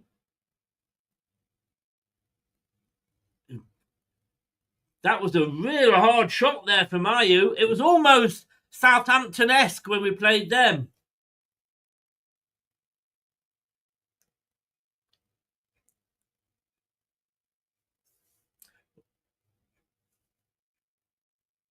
No, I mean that you can't. Unless they're asking for a handball. And that is half time. That is half time. Look, Tom's in the green room. I will be bringing Tom in a minute, but I just need to go and water the plants. So I will be back in less. Well, I'm old, so it's taking me a lot longer now. Don't go away. We'll be back with the halftime analysis in a few minutes, if I can find the right thing to play.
Tom. Whoa, let me just take that. There we go. Well, no more than Brighton deserved, really. Probably not. No, they were the better team, weren't they, in the first half? It's a bit disappointing because it was a world class kind of goal, wasn't it? And if I had got a little bit closer, mate, it might not have got off. So that's the annoying thing about it. But overall, I'm not overtly disappointed. I think we look organised. I think you can still it's still a work in progress as it's going to be. But I don't think it was a disaster quite yet. And that little flurry at the end there gives you a bit of confidence, right? Yes, yeah. The half-time scores: Fulham 1, Arsenal 0, Ipswich 1, Bournemouth 0, and of course Leicester 0, Brighton Hove Albion 1. I'm having to temper it. I'm getting annoyed because I'm watching the game, and look, you watch every game of football, you get annoyed, don't you?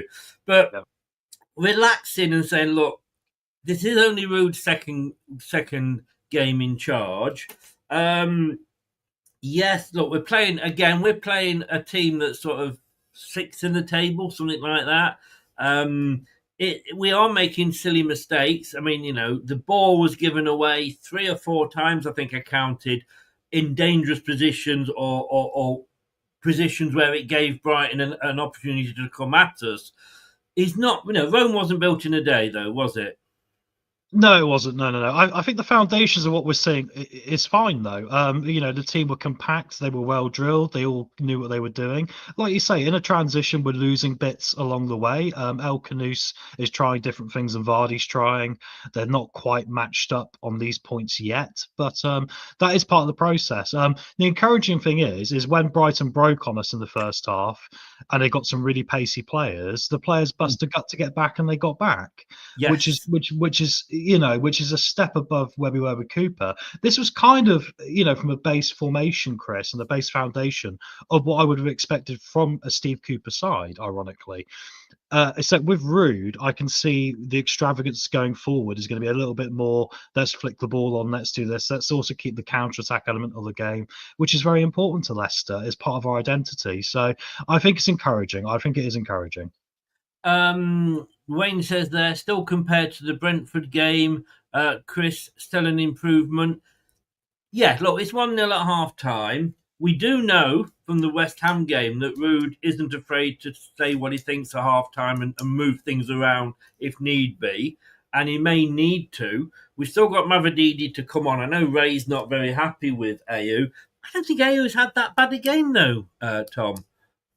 No, I think he's had a presence on the pitch which has probably been quite helpful overall. But I think the 1 or 2 major problems, mistakes, perhaps have been highlighted because he was there.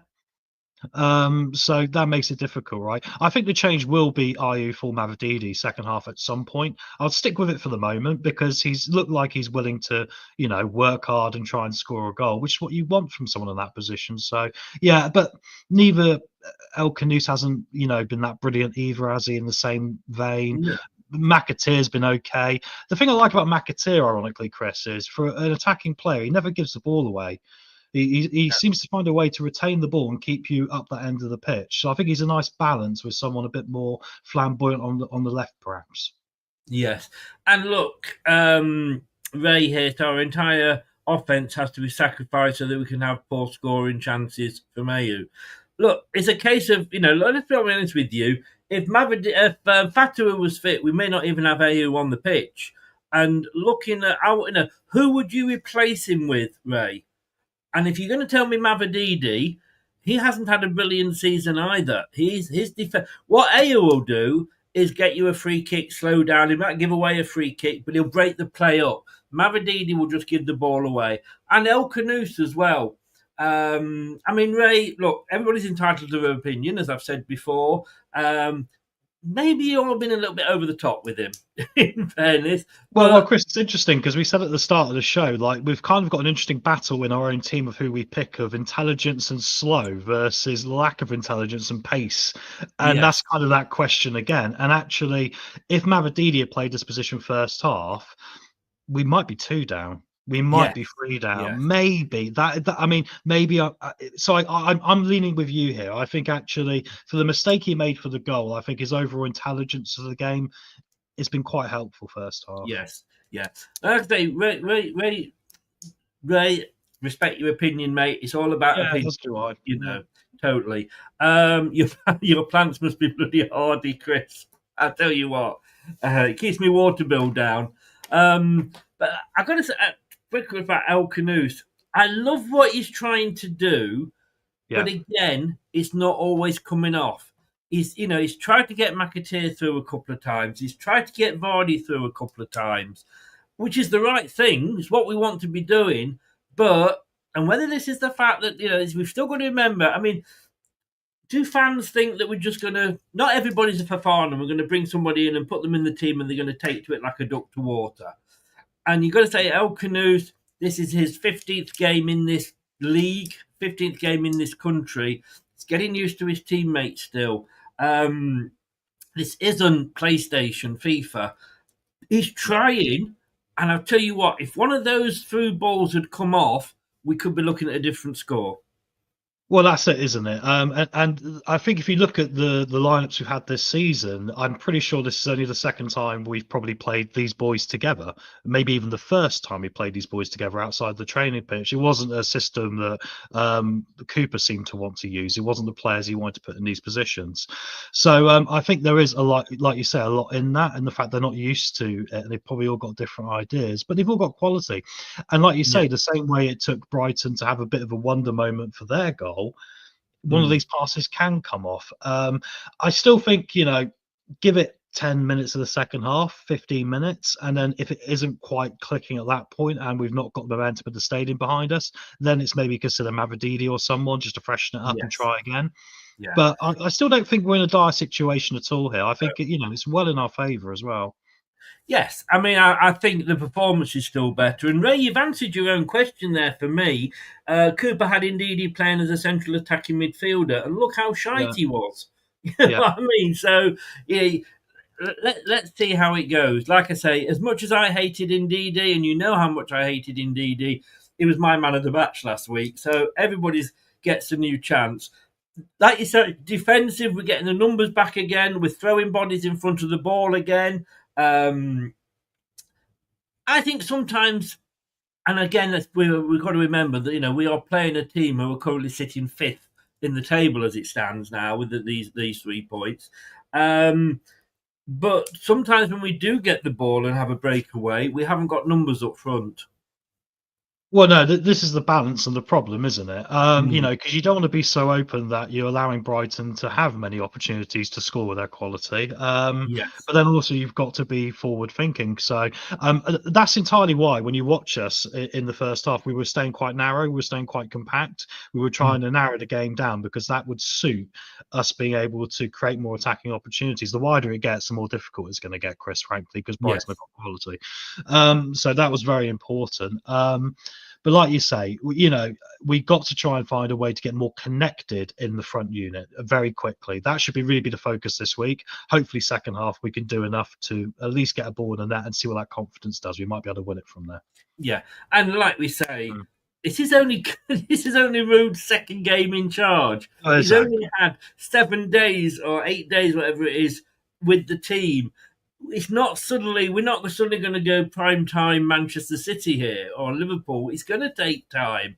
And we have to sort of remember that. And yes, I'll go, oh my God, what the fuck do you think you're doing? But then I'm thinking, well, come on, we've got to give this all time, haven't we? It's not good for us that Ipswich are beating Bournemouth. They're only a point behind us, but they are still behind us at the moment. Substitution at half time, or do you, like you've just said, maybe do you give it 10 minutes? I give it 10 minutes because I think the way they ended the half, the last 5 minutes, they naturally kind of felt maybe the dressing room coming and went, we better probably put a shift in now. So let's carry that on for 10 minutes, not any longer, 10, 12 minutes, and then make maybe a double change to try and catch Brighton out a bit. And Justin was very, very nearly the hero again, wasn't he? Well, exactly. It's funny because you mentioned Ndidi a minute ago when he was playing attacking midfielder, Chris, and that is what has created this problem with Ndidi, because all of a sudden he's been asked to do something he's not very good at, and he's forgotten what he's actually good at. So we've all judged him based on that principle. But like you say, when you saw the lineup for this game, you actually went, Ndidi is ball-winning midfielder.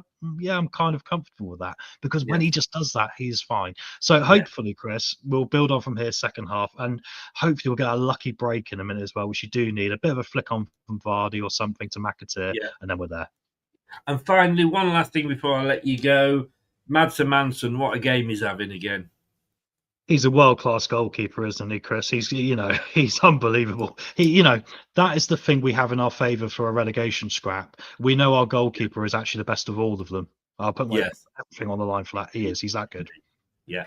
Right, the players are coming out. So thanks very much, mate, and I will see you at full time. Thanks a lot. Cheers, mate. Cheers. Right, so thanks to Tom. He will be back at full time, and we are going to be doing the second half in just a few minutes, he says. I can't find what I want to play.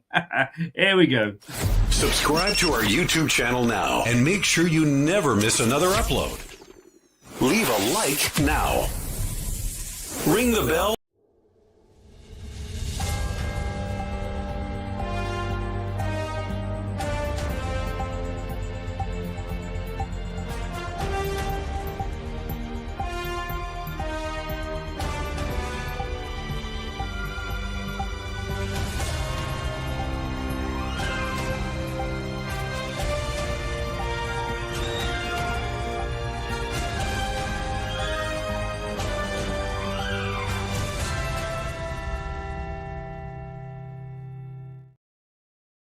Brighton are the first team out.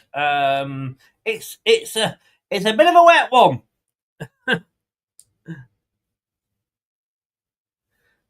But it is 1-0. All three games, 2 o'clock kickoffs are all 1-0. The other two, the home team are winning, Ipswich and Fulham. And in ours, we're not. We are not.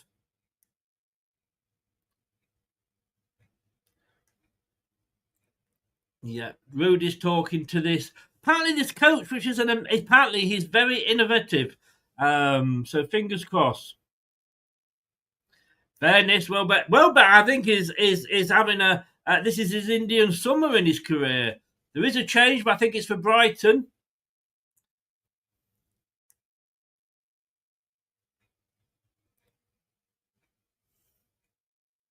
Yeah, they made a change to cry we're off. He's made a change to try and nullify our attack. I'll tell you who the Baliba, who's got a yellow card, in fairness. He was the one that was booked for asking for a yellow card. He has been substituted by Wiffer for the second half. Wiffer? No idea. Leicester City then, in their all-blue home kit. Playing out from the back on the right-hand side. Oh, this is a good turn. Ayew, good turn there. Holds on to the ball. Looking for help. Gets it from Ndidi. Leicester in all blue. They're kicking from right to left, so they're kicking towards the Kop. Brighton and Hove Albion in their all yellow away strip are playing, obviously, therefore, from left to right. Otherwise, it's a very one-sided game. He does. Is that Craig, by the way, or Matthew? I'm not sure which one I'm talking to. It's only short sentences, so I'm guessing it might be Matthew. It is a fantastic appointment for Brighton. And they are where they are for a reason. Let's be honest with you. We're not playing West Ham. My God, Craig, are you all right, mate?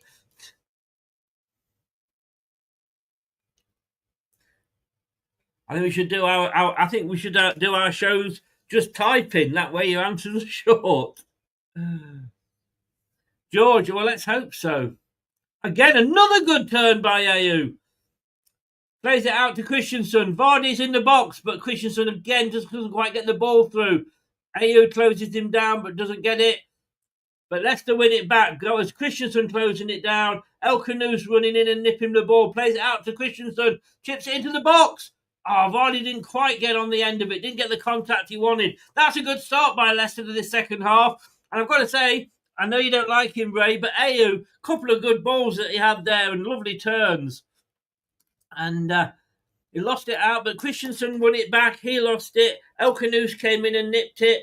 Christensen got the cross across, but Vardy couldn't quite get on the end of it. A good start for the second half.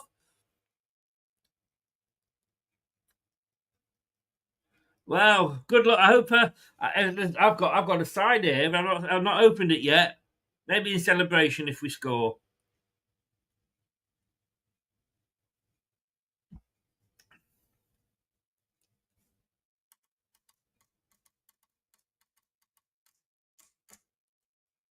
So, no changes for Leicester at half-time. Cody winning the ball through, a lovely one. Come on, somebody get up there, McAteer. El Canoose.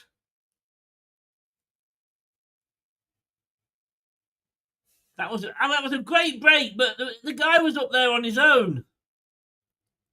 Was it Vardy? No, it was McAteer. Oh, it's going to be a corner. Better start from Leicester. Ruud sprinkled his Ruud dust. Yeah, we just didn't cut. We did a beautiful ball through, but we just didn't say go for it quickly enough. It was a corner to Leicester. Literally, it's our third corner for Brighton. 48 minutes gone. El Canoe's going to take this.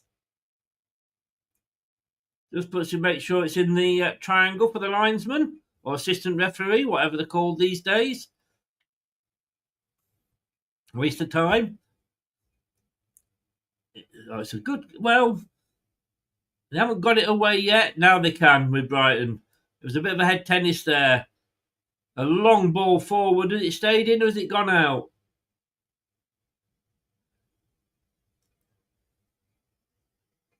Oh, that was interesting.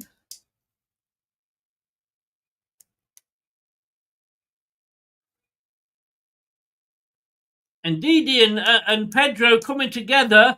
Was it 6 of one and after than the other? And maybe that's why they're... Oh, yeah. In fairness, Pedro pushed Ndidi to get past him. Then when he got past him, Ndidi maybe did kind of catch... It's 6 of one and after than the other. And when that is the case, surely don't give a yellow card or a foul to either side. I hope so, Craig. We need you to do one for against Brighton. And I say, you owe us one from Everton a couple of seasons ago. We haven't forgotten.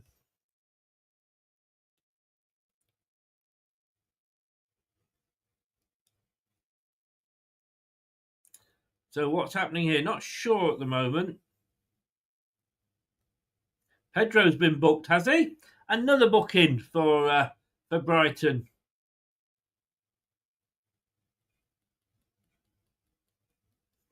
Yeah, that's what happens. This referee, in fairness, he booked them in the first half for asking for a yellow card. They have been warned, these players. And I'm not sure whether that was why he was certainly protesting a lot. I'm just showing the goalkeeper again. I mean, if you're a young footballer and you're willing to watch how to put a ball into the top bins, watch that. That was a lovely goal. I hate to say it. Let's not go that far, Prussian. But I know what you're saying. I'm not holding a grudge against Bournemouth. I'm really not. No spoilers, remember, on your game, Craig. Ruud Van Nistelrooy there with Ben Dawson, is it? Indeed, he's down. Oliver Skip is coming on. So this is going to be interesting because this is the two I wanted to see play. Ndidi and Sumari. Sorry, Skip and Sumari. This is what I wanted to see. Ndidi is walking, so hopefully he's going to be okay. Good luck, Wilf. But he is off. Skip is on. So Skip and Sumari together. We will see how that works out. You watch. I wanted it. It'll probably be rubbish. But there we go. I thought you were building sandcastles, mate.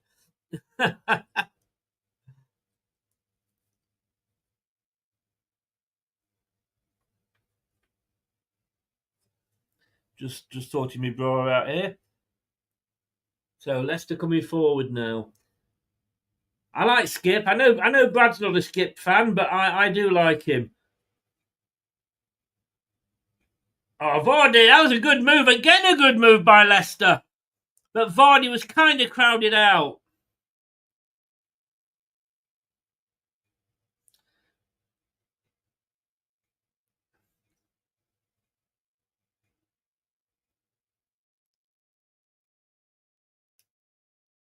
Does the referee believe in the Brighton defender? Let's have a look.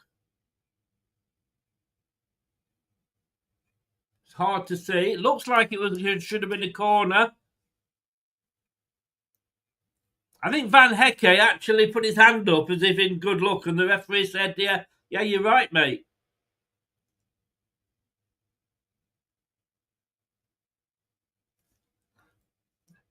Casey McAteer chipped into the box. No, this time it is a corner. This is better from Leicester.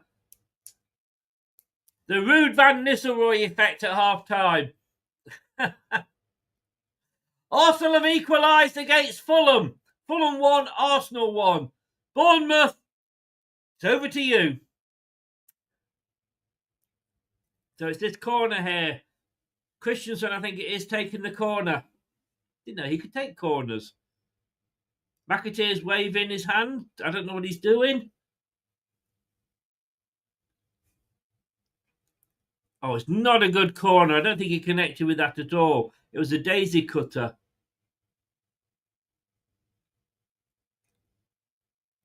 No, good defending by Skip. Oh! Stuart Atwell suddenly... Oh no! Leicester are through! Casey McAteer can't get it through to Jamie Vardy. Oh my God. That would have been the equaliser if Casey McAteer could have just got the ball across. Wayne, you are old, mate, with that one.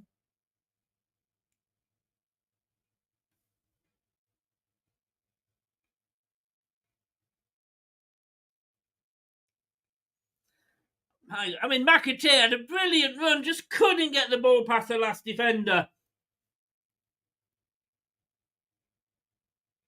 Because Vardy would have been in.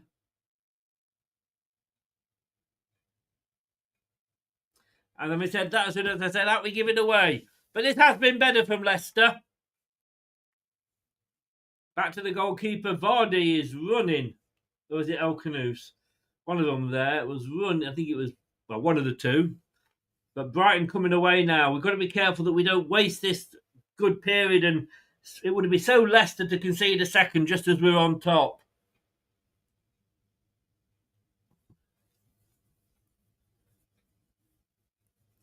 Dino, not sure what you're mentioning there. Be careful. Remember, no spoilers.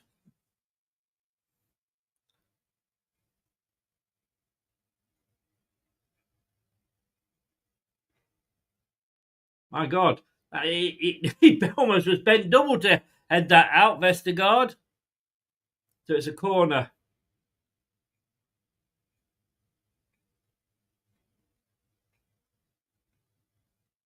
Corner comes in, it's a low one.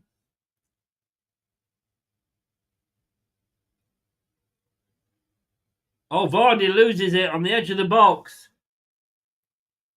Oh. We were lucky with that one. Brighton suddenly, they've soaked up a lot of our early pressure.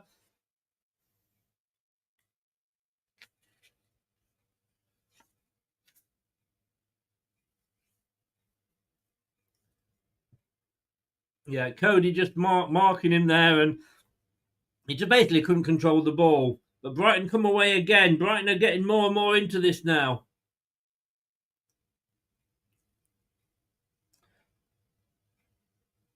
Oh, El Canoes tries to turn with the ball. AOS, but doesn't get away with it. My 2-1 is still on, by the way. 2-1 to Leicester, of course.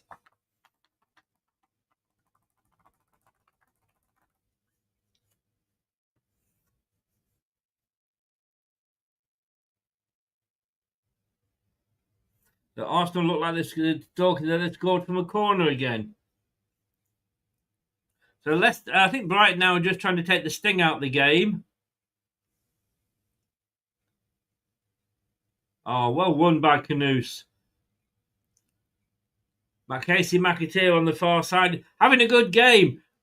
Skip, can you get it? Oh, it's just a little bit. I mean, Casey McAteer got the ball, ran past the defender, played it forward for Skip to run onto. He's not come on yet, Craig, but who knows? And that was just a little bit unlucky. Skip, but a little bit quicker, might just have got to it, or if the ball hadn't been quite so hard, whichever way you want to look at it, really.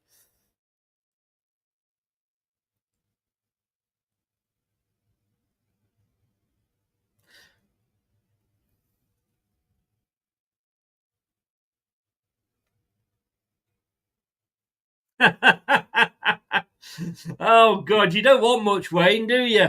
Hey? So Brighton lose the ball again. Now, Leicester kind of getting in each other's way there. So we're on minus 10 goals at the moment. Palace, same points as us, but minus 6.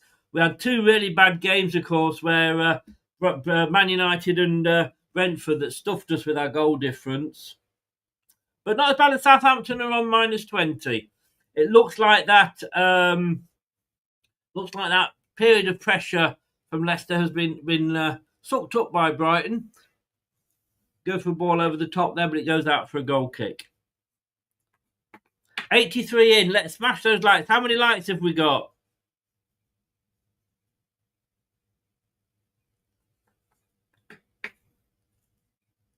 Back to Hermansen. Smash those lights, guys. Really, really does help the channel, you know.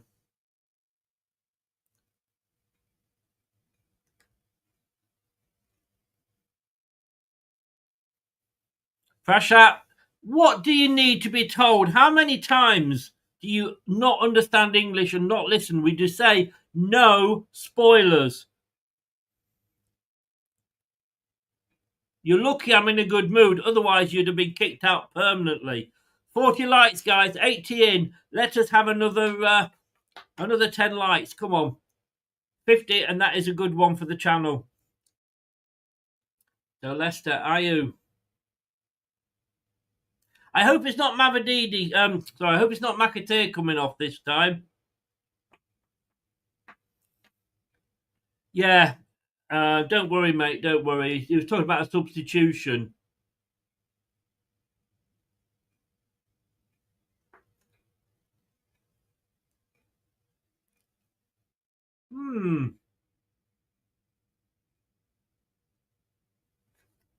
So, Vestergaard on the halfway line to Cody. Justin. McAteer. I think there's 2 substitutes about to come on. Yeah, because you're too old and too slow. No, you're just old and slow, Craig, not Wayne. Yeah, he was trying to say about a substitute. You're not down as a mod on this one, Craig.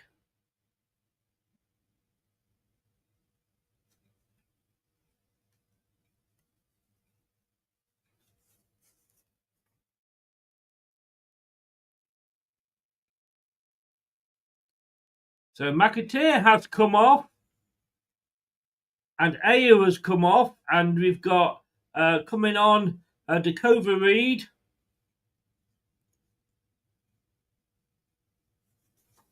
And Mavadidi and Dakova Reed are coming on. I don't know the McAteer. I don't get the McAteer thing at all. To me, I was considering him for my man of the match. No, never. No, it's not a worry. I just wondered why it wasn't showing up. Craig. So Dakova Reed on for Ayew, I'm guessing. So it's basically we've just changed the 2 wingers. This time it's a free kick. I don't get that at all.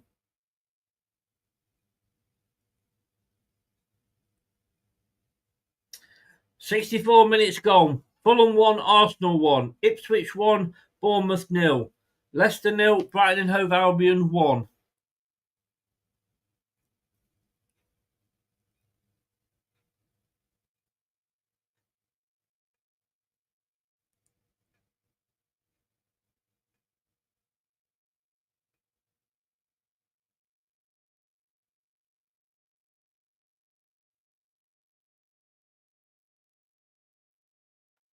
So 63 minutes gone. 2 substitutions made. Quite early, in fairness. But he obviously wasn't liking what he was seeing with McAteer and AU. I don't think Ray will be happy. Ray will be happy. Totally, Jim. I just don't get it.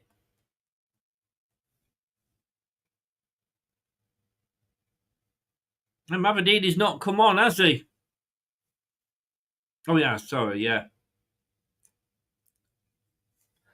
Sorry, I'm getting confused then. Brighton coming forward. They're looking a bit dangerous at the moment. Oh, good defensive header by Samare. Christensen. And Christensen loses the ball. What the hell were you doing, Christensen? You had players to pass it to.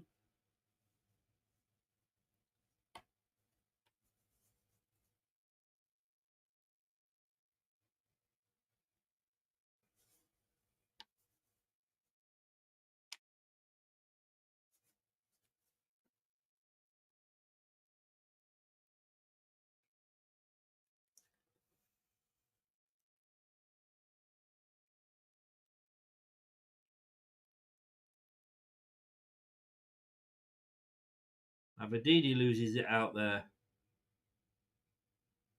Leicester City now throwing themselves into these tackles. They've got to be careful. I agree, Wayne. I agree.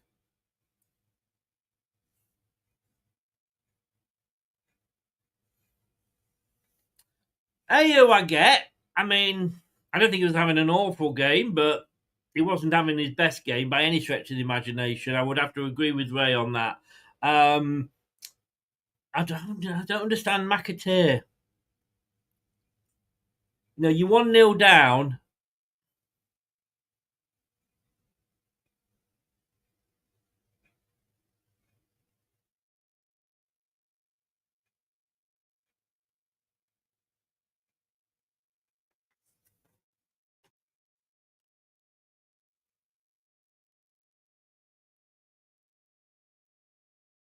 So at the moment, it's all Brighton. That's not means to say that we can't break away. And we nipped the ball there off them. Well done. El Canoes. And then El Canoes fucking loses it. Pass that fucking ball. Mavididi. Skip. Christensen. Back into the box, and it didn't quite find a Leicester. Why can't you fucking pass it, El Canoes? You're not fucking messy yet. Vardy with a header. Lovely ball in there.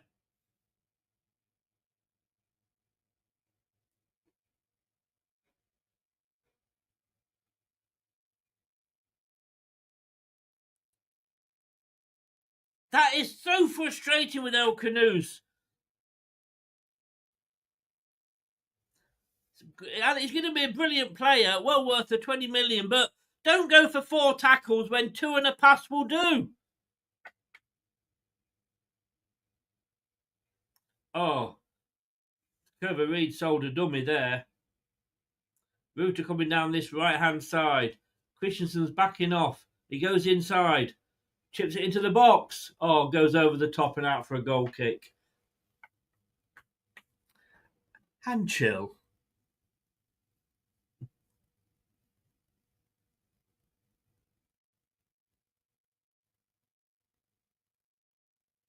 And I keep checking the scores. What are Bournemouth doing?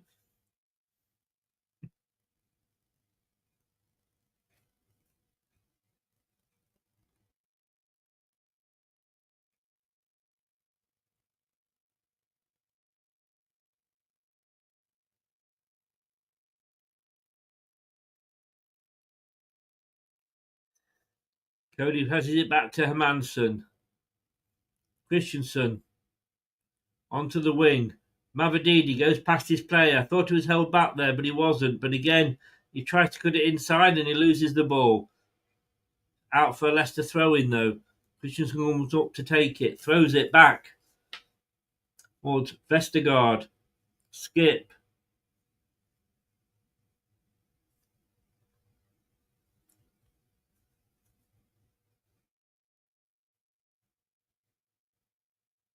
Wow.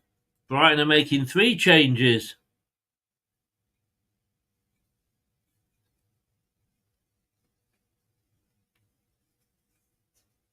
Samare. Mavididi. And again, he tried to do too much. And it's out, luckily, for a throw-in, but it's going to give Brighton a chance to make the substitutions. Mavididi, again, simple things. No, they're not made. No, they didn't get the changes done. Do the simple things.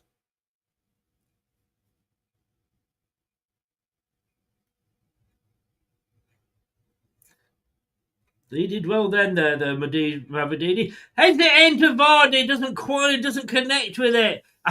Just as I gave him a rollicking, Mavididi plays a great ball in, diving header from Vardy, but he doesn't connect with it. Oh.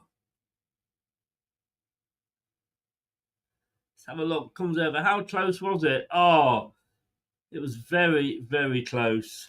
I was unlucky. Still not made the substitutions, Brighton.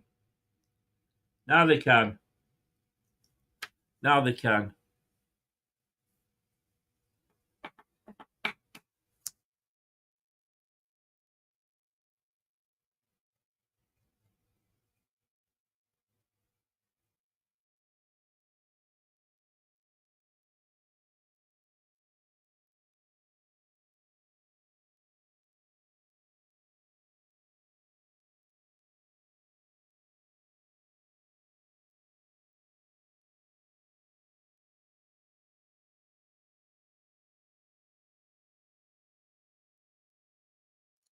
It sounds to be the most exciting game, this one.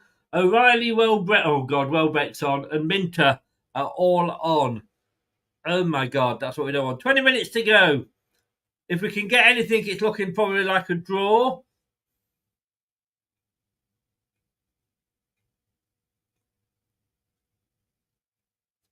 So Ari is off for O'Reilly, Pedro off for Minter, Ferguson off for Welbeck.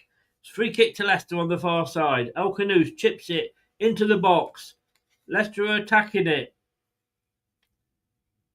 Stops it going for a corner, Brighton, but it goes out for a throw-in instead to Leicester.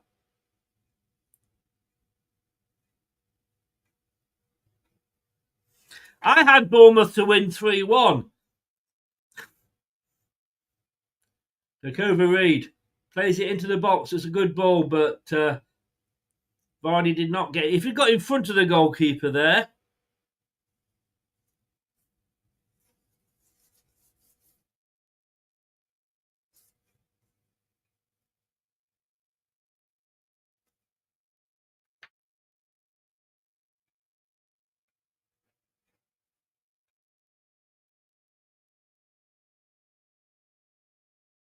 Throw to Leicester, Jakova Reed. Oh, hang on. I think there was 2 balls on the pitch. Daniel-san, how the devil are you? Oh, Vestergaard didn't play it well to Skip. Nice to see you. Oh, well, good. Again.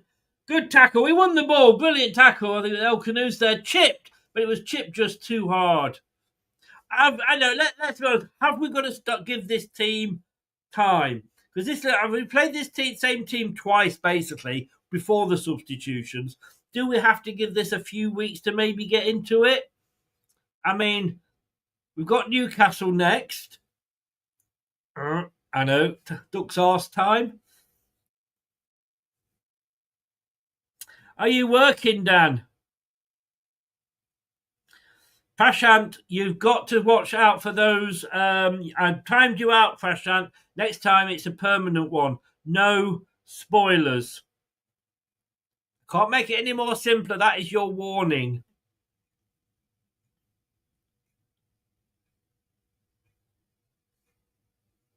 Oh, great. Great, Craig. Bloody hell. You obviously don't like playing newly promoted teams. You lost to us. You're losing to Ipswich.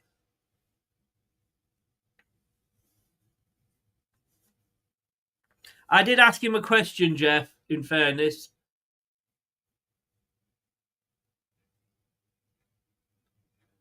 Oh, a booking now for Brighton. Second booking of the game. Second one to Brighton. Oh, you did with the substitution earlier, mate.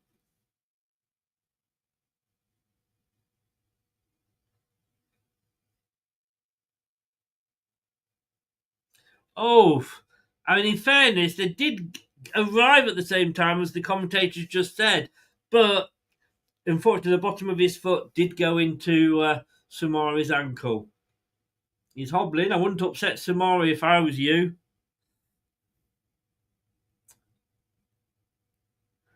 16 minutes left. For Leicester to try and get a point maybe from this game. Or lose even more.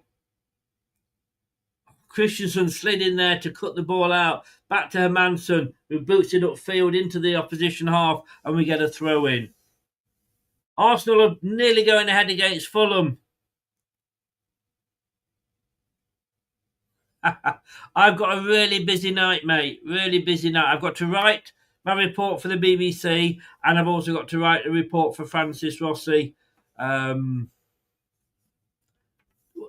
See how I'm doing for time, mate. See how I'm doing for time. But never say never, mate. Never say never.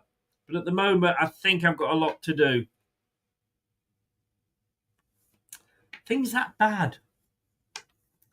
So Ipswich Town they've moved to just within a point of us as things stand.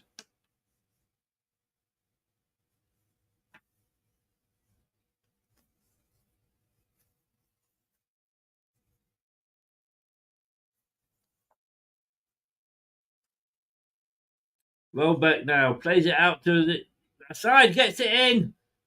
Oh, good. Chipped it up then, the Brighton defender.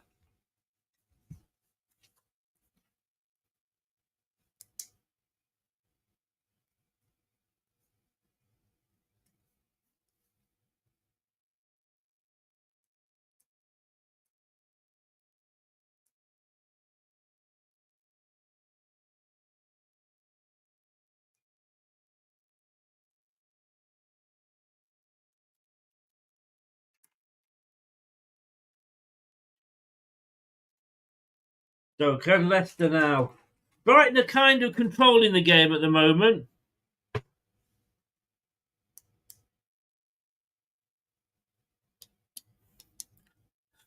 No, I'm not going to do that one, Wayne. We've not been that good.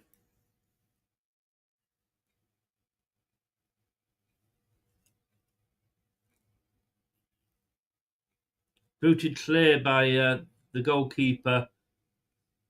Brighton have got it, though.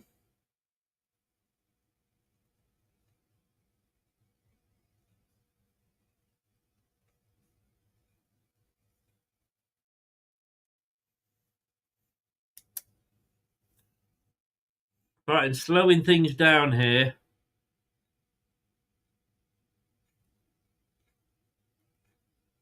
I've just got that, Ronald. I'm thinking, what's he talking about Australia for? I've just got that, though. Well said, sir. Now, Mavadidi. He's into the box. Is the way he chips it over. Oh, it's just gone over everybody. Just a little bit too hard, and there's nobody up. This is the problem. When we actually break, we've got nobody going. Sean, we know, and you're lucky that you've not just come on and said that, and we knew that anyway.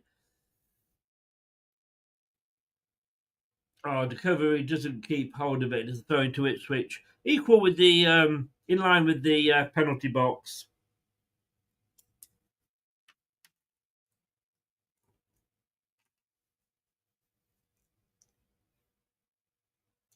There's 81 minutes gone, Fulham Arsenal, 79 gone, Ipswich Bournemouth, and 78 here, 78 here at Leicester.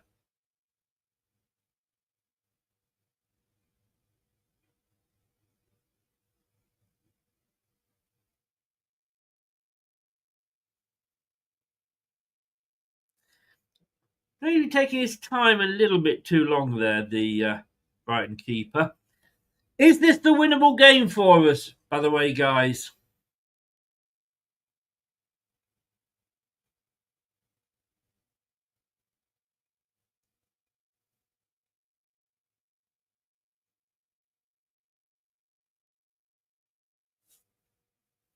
Minter, Johnson,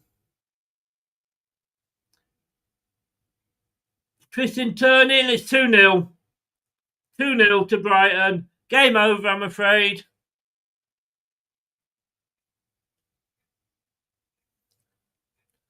This is going to be their first win. It's gone into the crowd. That's a booking, surely. I mean, he took it well. He took it well. But and I guess it was less, we were defending high.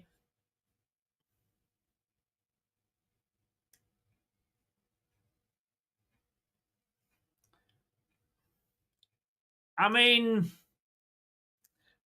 we were literally on the halfway line. And he wasn't up against our slowest defender. It was up against Christensen, who kind of delayed it. He tried about 3 times. Cody slid in.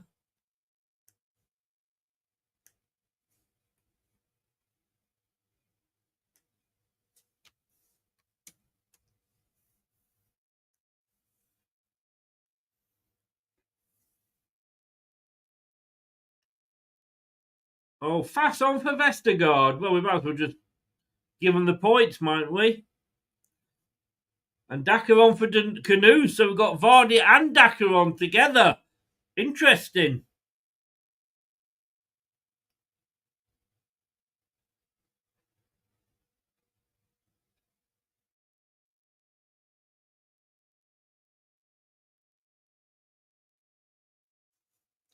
So it'll be interesting to see, are we going maybe 3 at the back?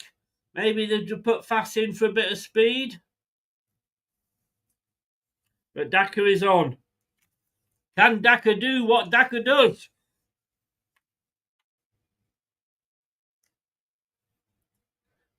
Ten minutes gone to go, sorry.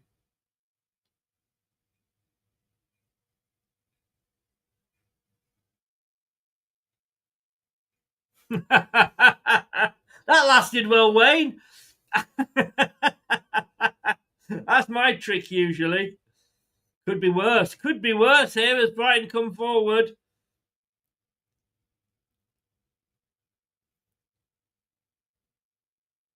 Cody dealt with it well, if not a little scarily.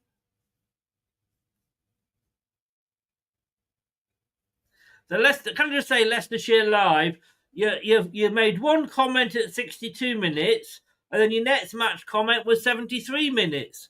As much use as a fart in a spacesuit.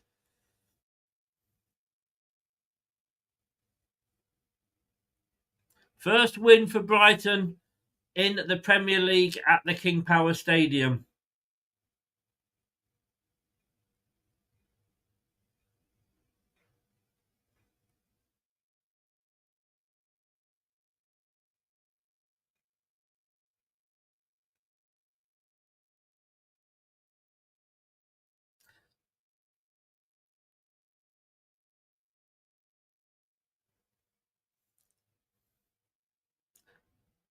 They've got, I mean, that manager.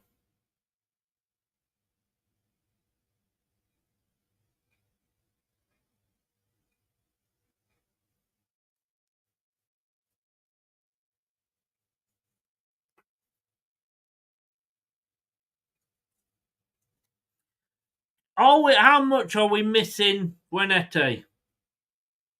I mean, is it a case of, we're a one-man team now?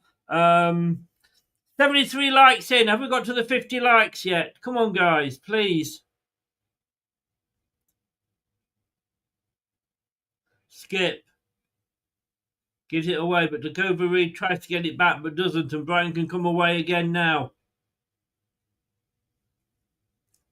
I think Leicester are pushing for it, but it's leaving plenty of space at the back. Brighton are superior, mate. You're right, but then again, they are 5th in the table.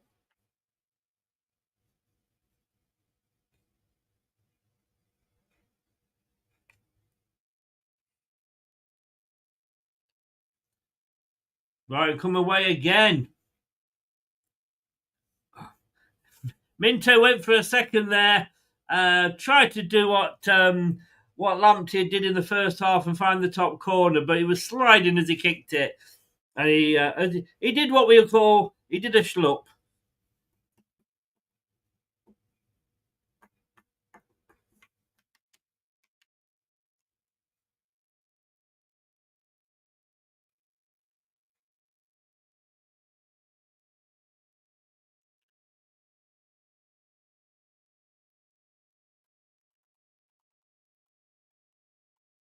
Yeah, Tony, though, remember they used to say that about us. Goes in circles. Where did we find the players when we looked at them? Look, the players we've got here are the players that Cooper wanted.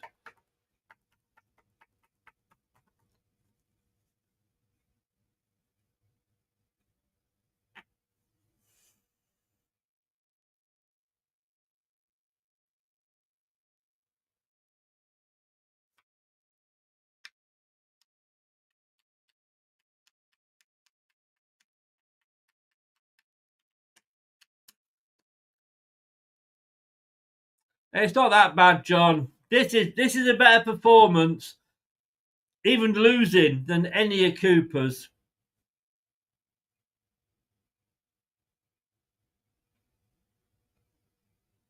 It's raining buckets there.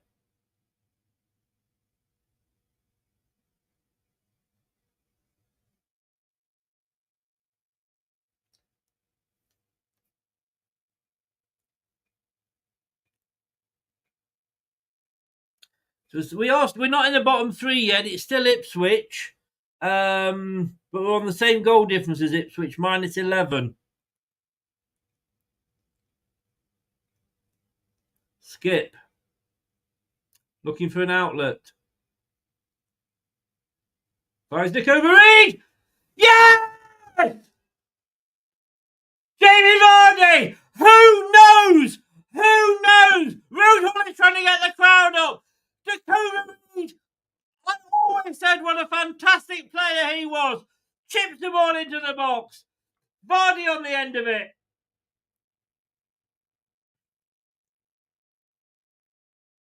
Jamie Vardy left-footed under the goalkeeper. Dakova Reed. Well, Skip gets it. Pass it to Dakova Reed. He chips it in. Oh, Dakova Reed. What a player. I always said what a great player he was. He should have played much more time. This could be an interesting end to the game now.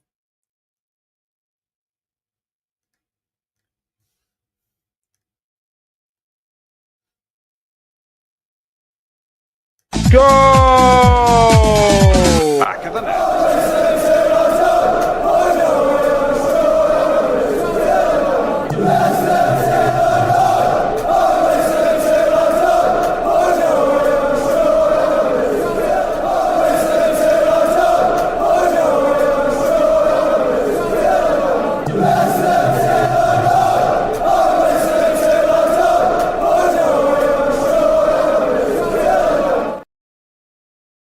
Wow, it ain't over until the fat lady's singing. It's a free kick. They're in a dangerous position from Brighton. I didn't see that.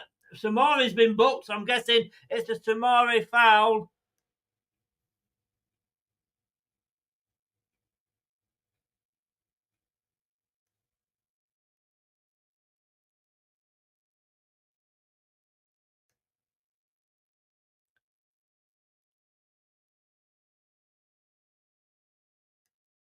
This is going to be interesting.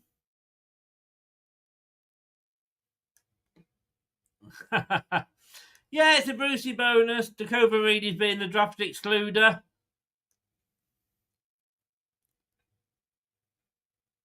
Oh, I thought that had gone in, actually. For a minute, from Welbeck, I thought it had gone in. 88 minutes. Leicester City 1.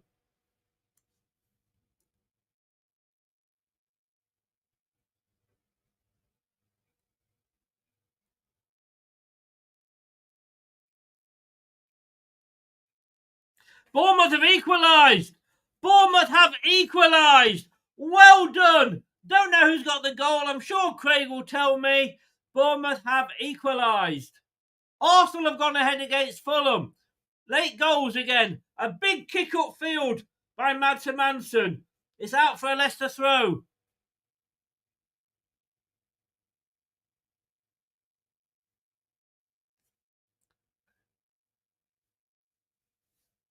Well done, Bournemouth. One more, Bournemouth. Come on.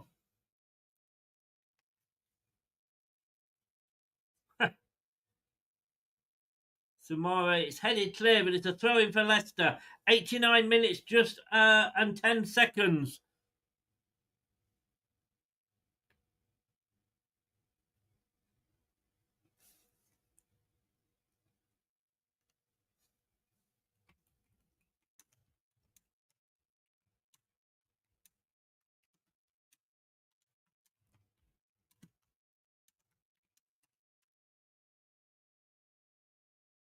The Leicester throw-in.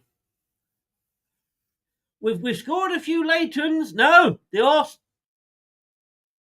Arsenal goal's been disallowed. Stefan Mavididi. Oh no! Christensen plays it in. Oh, it hits his own player. It hits Mavididi. 5 minutes. Come on, Leicester. Problem is, are we going to leave ourselves open at the back?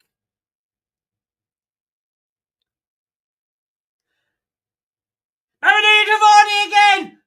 Yeah. Yeah. Yes. 2-2. No fucking idea who scored it. No fucking idea.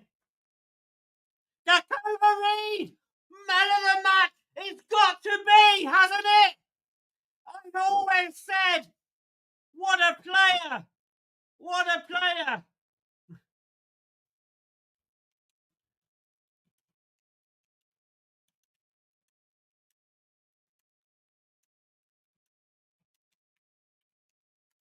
Come on. Wow. What? Dakova Reed. What a goal. Vardy, unselfishly, I thought Vardy was going to go for it. Oh, my God, honestly, I've got a hard on. What can I say? What can I say? Leicester City 2, Brighton and Albion 0. Foxes never quit. You better fucking believe it. Go! Back of the net. Yes, indeed. Let me just update these scores here. His first goal since March. Why hasn't he had more time? That's what I want to know. Technically scored against West Ham last week. Shouldn't have been allowed. Disallowed, I mean. Can Leicester get a winner?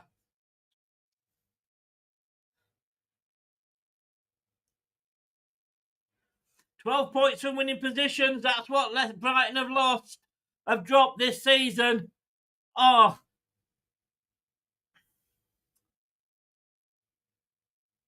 Leicester now coming away. Can they get a third?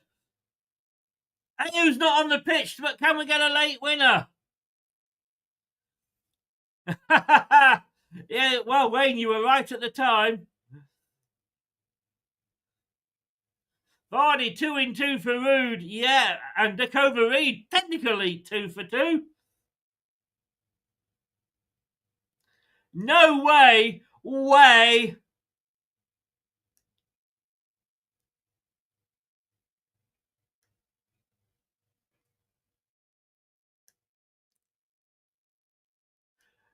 The magic hat is on. All we want now is Daka to get one.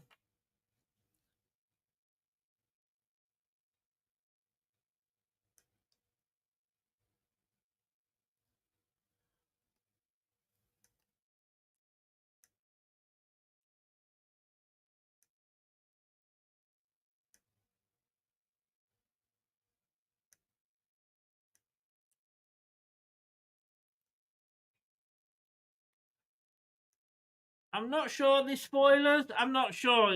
I didn't see them anyway. Jeff, if the spoilers, just deal with them. You're a mod.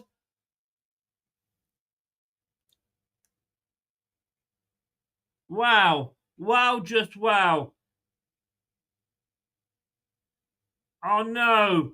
Just put the ball out. Don't play it upfield, which goes straight to a...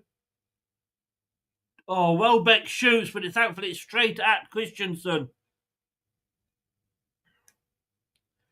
I don't see all the spoilers, Jeff. Like I say, you're a mod. You're a mod. Deal with them. 2-2. We've got 45 seconds of the 5 that were added on, but of course we scored the goal, so there may be more time added on. So throw into Leicester.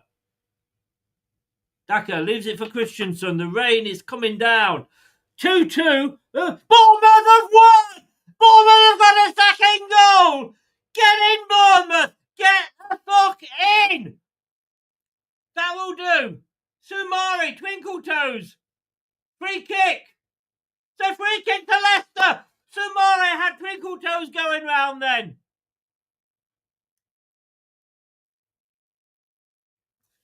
Oh my God, this could be... If only we had Madison. I mean, this could be dream time. Bournemouth have come down from 1 behind. We've come down from 2 behind. Don't you let another one in now, Bournemouth, please. Steffi Mavadini, he'd be the one I want to take the free kick. Come on, Steffi. Ruud is so calm. Technically not in his technical area.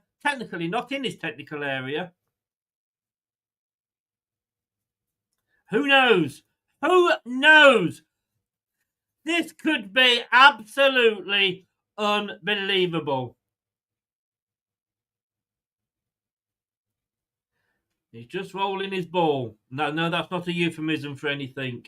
There's only Mavadini, I think, stood over it. He's looking, rolls the ball back, bends over. Come on, fingers crossed. Could this happen? Mavadini. 96 minutes on the clock, nearly. Oh, he hits the wall. But it's out for a corner. No, it's over. It's over. The fat lady can pop out now.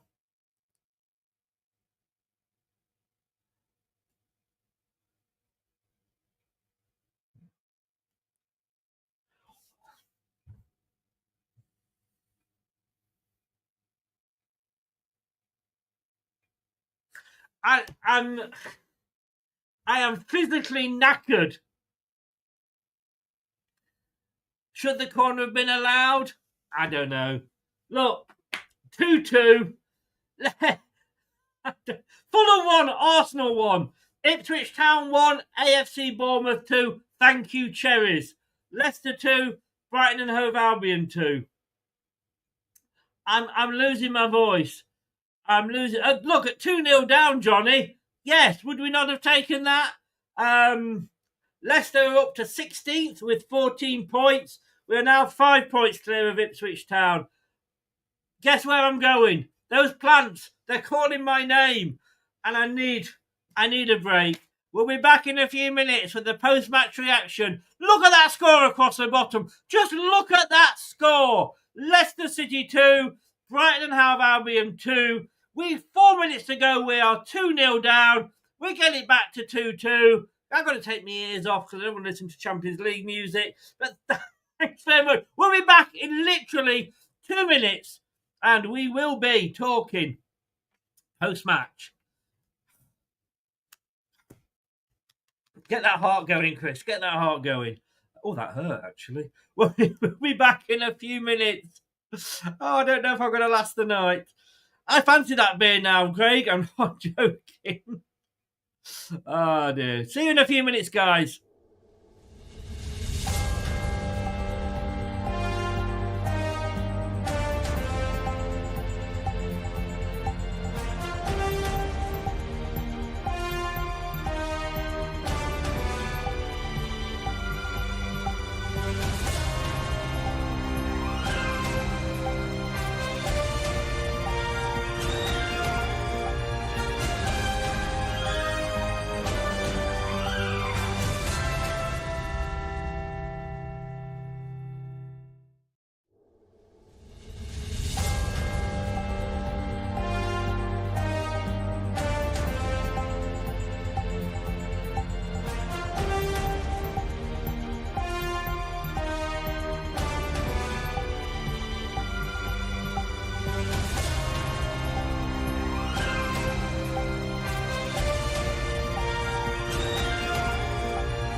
Gentlemen, oh, wow, wow. And you're going to have to forgive me. I'm eating. This is my breakfast. I haven't eaten anything today. I've got to look. Where do we start with that? Wow.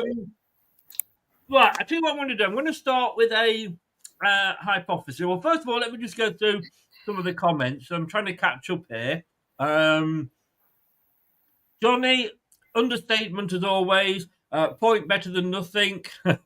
Highfields get in, Chris. Just celebrate a little bit.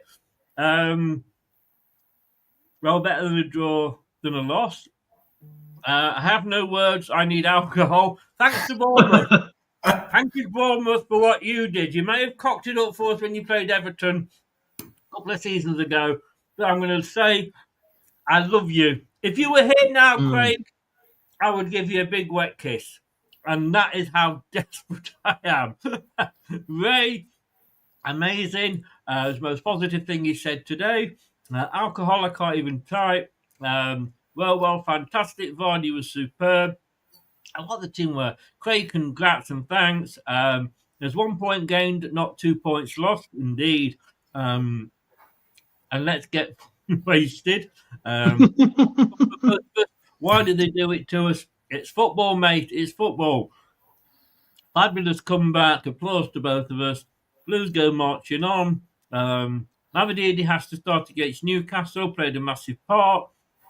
Substitution, mate, when you got a manager that knows what he's doing, making the right subs does make a difference. Apologies again for the sub. Yeah, that's all right, mate. We'll move on. As long as you learn from it, that's it. Jim, welcome along. Let's go back to when it was 2-0. Even that would not have been a bad result, would it? No, you definitely could see the talent difference between our last match, the West Ham, and today's opponent. I mean, not only were they in the top 10, but you can tell they definitely had a lot more talent. But the fearless Foxes, holy cow, Chris! That's the most I've ever heard you swear. Oh, I'm too excited right now. Okay. No, I don't mind a holy cow. A holy cow is more than acceptable. You could have just said it was fucking brilliant. It was fucking brilliant, Chris. It was fucking brilliant. It feels like a win, though, doesn't it, Wayne? Oh, Wayne, what am I saying? Sorry, Tom. I was going to say, no, that's fine. No. It was great. I was like on an American chat show for a minute then. I was like, they never say the F word on an American chat show. And I was celebrating the fact Jim brought one out for us there. Appreciate that from that side of the pond, my friend. Amazing. But yeah, no, it was amazing, wasn't it? And that's it. That's what Leicester City should be about. Irrelevant of results. That's what we want to see. And we got what we wanted to see at the end there. You know, we could have even won the game at the end. I put the thing in the chat behind the scenes in the green room to wind you up, Chris, because I had a gut feeling at 2-0. This might end up 2-2. And what happens later? What I meant was, and I do say this to people, and Jim knows I said this to him, you might be ahead of me if you're watching it. Yeah, I knew I wasn't. If you come straight on at the end of when it finishes for you, I might still have a couple of minutes to go. So I know it's over, and then it kind of ruins it. But no, I knew that wasn't a spoiler. But no.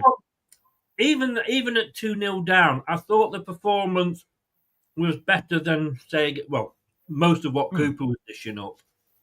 Yeah, because they were working. I mean, that's the difference. I mean, you might not be the best team. Brighton are a better team on paper than we are nowadays. But, the boys worked. And that's the point. If you work, you can make up the extra difference in just putting the application in. That's why we don't have the most natural geniuses in this world at the top of everything, because some people haven't got the work rate to get there. It's the simplicity of life, So, just to see that gives you a lot more confidence as a Leicester City fan heading into what's going to be a difficult run of fixtures coming up after this one. But, much more positive. I mean, Jim, I always said, didn't I, that Dakova Reed, what a brilliant player he was. And only he had the minutes under his belt that he would be absolutely a star for us. I love him. I've never said any different, have I? No. I think you were completely opposite. But when Ruud made the subs, I know you were scratching your head. I saw you on the screen, and I thought, Bobby Dakova Reed now? But I said, he must see something. And holy shit, he did not disappoint. Yes. When he came on, he was active all the way through, and with a goal and an assist to his name in the small minutes he played. Once again, you may have a genius as a manager. May well. I mean, Tom, I wasn't so much, because like I said, as far as I'm concerned, everybody's getting a clean sheet and a clean start under this new manager. So much so, like I said, I'd gone from Ndidi wanting to take him out with a hitman to making him my man of the match last week. But I was disappointed, not about Dakova Reed coming on so much as McAteer going off, because I thought he was having a pretty decent game. Yeah, I mean, I said the half-time analysis, didn't I? My decision would have been to probably take Ayew off for Mavadidi, but first. But but it worked. And like Jim was saying, if he sees something in him which we haven't seen, then there's something to be explored. And he's an option already in the club, and he came on and made a positive impact. I mean, the nice thing was the fresh legs, irrelevant of quality, came on and made an impact. And like we were saying before under Cooper, that wasn't something that necessarily happened all the time. So I think that is a huge step forward, and we can enjoy this moment. It might be a difficult few weeks again, but we can enjoy this today. Leicester, Everton 15th on 14 points with -7. Leicester City on 16th place with 14 points on -9. Palace in 17th on 13. Ipswich 18th on 9. Wolves 19th on 9. Southampton 20th in 5th. That 5-point gap now, which was at one point was down to a point, Jim, that feels a lot better, doesn't it? Oh, it sure does. And on the heels of these two exciting matches we just witnessed, it is exciting. And like Tom said, we know we got some difficult matches coming up, but as the year ends, but we've got some opportunities in the next couple matches to put some more points on the board. I'm not going that far, Wayne. Wayne wants to play the love thing for me and Discovery. Maybe. Later. We have got some difficult games coming up, Tom. But the next game is Newcastle. A Newcastle season is very up and down. I'm not feeling unconfident about that. No, because I think the thing we're seeing from Leicester in the last couple of games is a work rate that perhaps Newcastle haven't shown. Maybe that's where we're getting our confidence from. And once again, we've shown the effect of that because Brighton are a European standard team in the Premier League nowadays. And today, just based on a work rate that kept us in the game for 80% of it, it got us a point from the last 20% of it. And, sometimes you've got to scrap dirty in the Premier League. And the irony for me is I'm sat here going, this is what Cooper promised us and we never got. And I'm sat here quite smug going, oh, we've now got it with Ruud, but we also know Ruud wants to do more than this, So, hopefully by the time we get to January, Chris, we'd have identified a core group he wants to run with, and we can then go, okay, what else does he need in order to look higher up the table rather than behind us, I mean, it's a confident time. It should be positive. And I think what you'll see, what Tom said, what you'll see too, is when he identifies the core group, you're going to have the players on the bench excited to go in. Instead of dragging to go in, they're going to be excited. And when they get called on, they know they've got to produce. And that's what Ruud brings to this team. Definitely. Jim, 37 minutes in, beautiful goal, whatever we say against Brighton. And we've got to remember, West Ham, we were playing a team in turmoil and we were literally throwing everybody in front of the ball. And we were doing that a little bit today as well. But we're playing a team that at one point when they were winning were fifth in the league.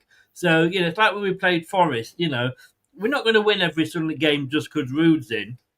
But I thought we were well in the game when they scored. But I've got to say, take off your blue-tinted glasses. What a shot that was. It was a world-class strike. I mean, Mads, once again, kept us in with some huge saves. But that one, he couldn't do anything. That was world-class, and he deserved it.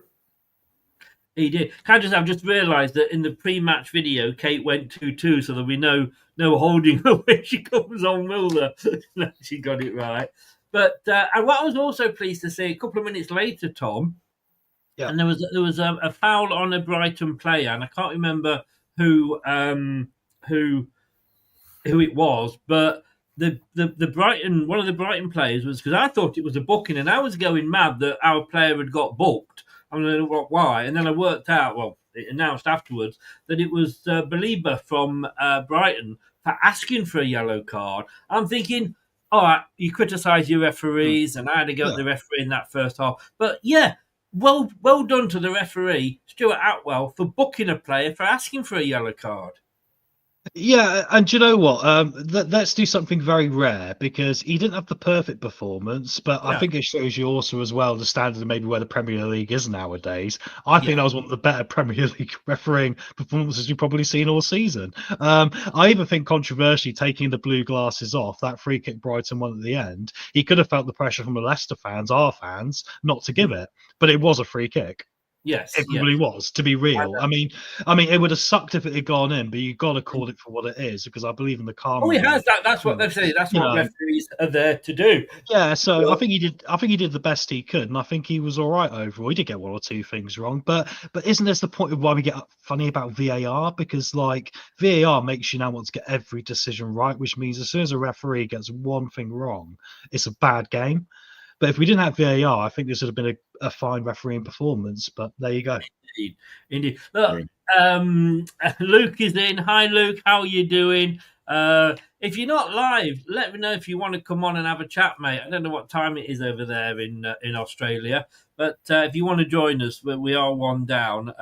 Stick a message in the chat, and I'll send you the link. But yeah, look, I haven't got the one. Look, everybody's saying this. Let me just play it.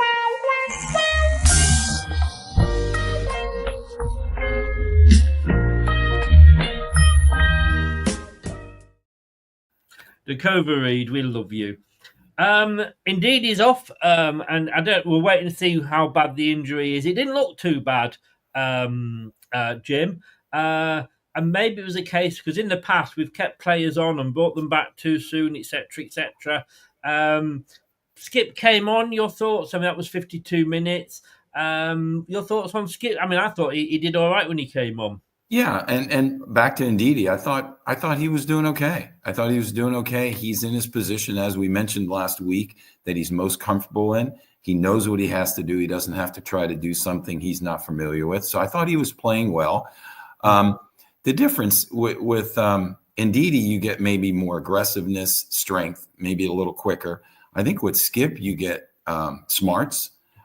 He's not quite as fast, but he played solid. I thought he did too. Maybe you gave up. There was one ball I think was played back to him in the box. He just couldn't get to it. I remember you said that, during the watch along that you didn't know if it was just too hard of a pass or he was a little slow.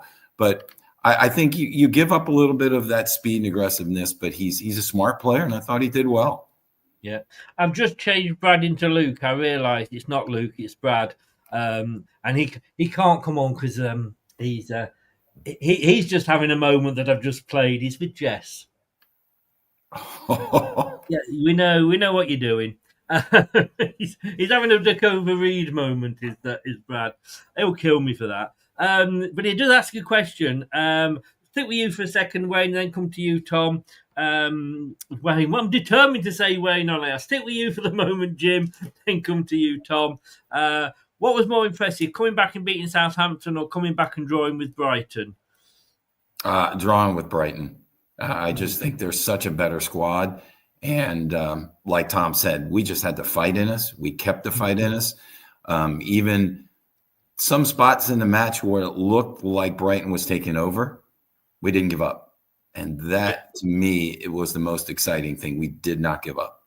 Yes. Would you agree, Tom? You're nodding your head?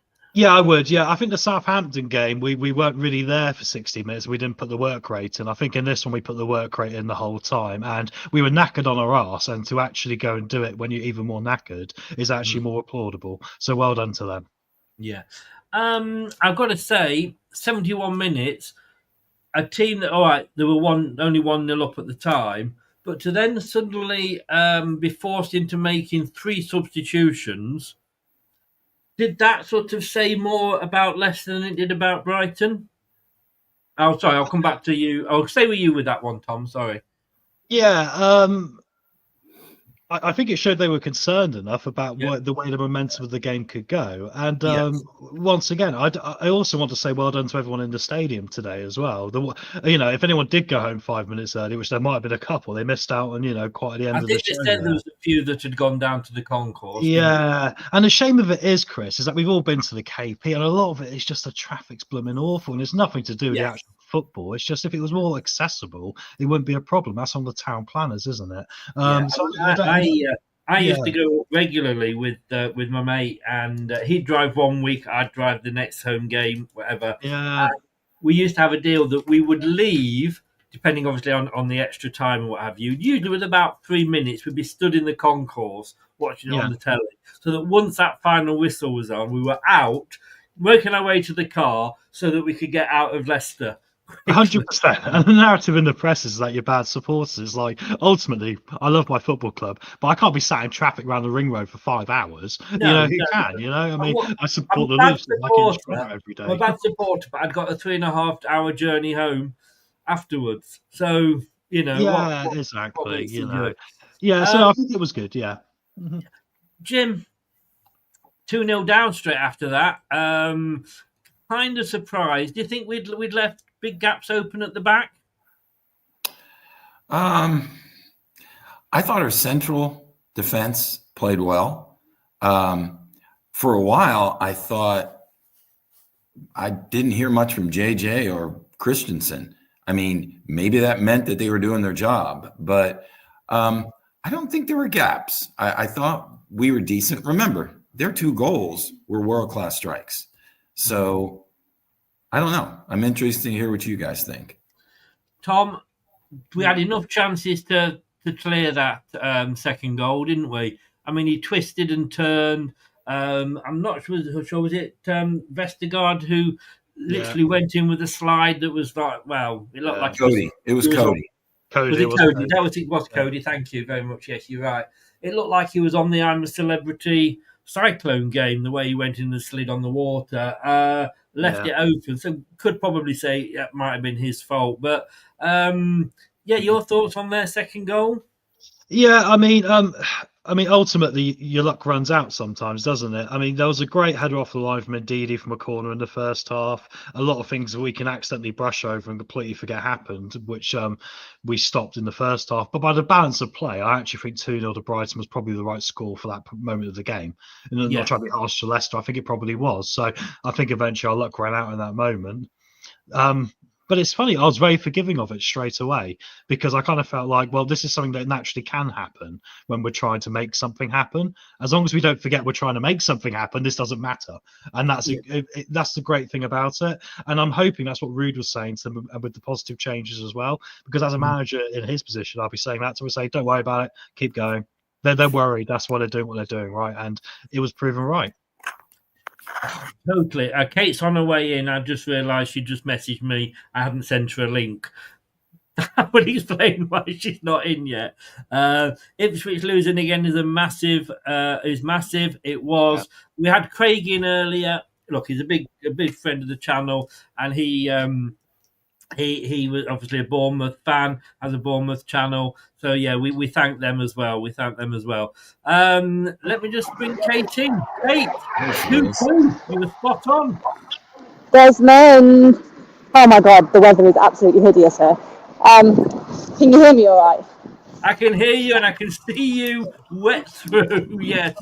It's bleak, guys. It's very bleak. Team, isn't it? Huh? This is what we do for our football team. Yeah, I know, exactly that. Flipping up is cold today. I got proper cold in the stands, but those last 5 minutes certainly warmed me up. All I'll say is, Kate, it's really nice and warm and dry. Good for you, Chris. Good for you. My God, I really need 300 words, don't I, Kate? Yeah, exactly that. I don't know how you're going to do that. But yeah, I loved the last 5 minutes. Disappointed the ref blew before the corner. Flipping heck. I wasn't very impressed with him today at all. But I mean, we had a never say die attitude, didn't we? We kept plugging away. And who knew Bobby was going to come on and get a goal and an assist? I mean, I've always said what a fantastic player he is. And he just needs... I know, I echoed your thoughts. Yes, and I won't hear anything said against the Reed, my new child. You said 2-2. I don't know where you dragged that one from, but we've got to say thank you to Bournemouth, like I said, for beating Ipswich for us. So 1-0 down for us. I'm going to ask you the question that actually Brad asked these two earlier because it is it was a very good question. I've just got I know it's a surprise coming from Brad, but what was more impressive for you, Kate? Coming back and beating Southampton or coming back and drawing with Brighton?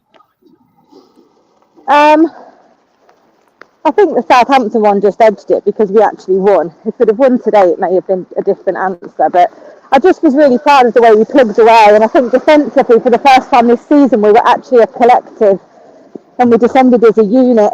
And especially the first half, sometimes they tried to catch us out, and we all sprinted back so quickly to get in formation and get ourselves organised. So there was a lot of improvement today. I felt like we were tighter. We were just much tighter. The press still needs some work. We gave them too much space at times, but they weren't overly impressive, were they? I mean, they had 2 clear-cut chances, a set really good save from Mads, and then we had 2 clear-cut chances and we scored them as well. So I think they probably edged it overall, but what a point to get, especially with that result at Bournemouth as well.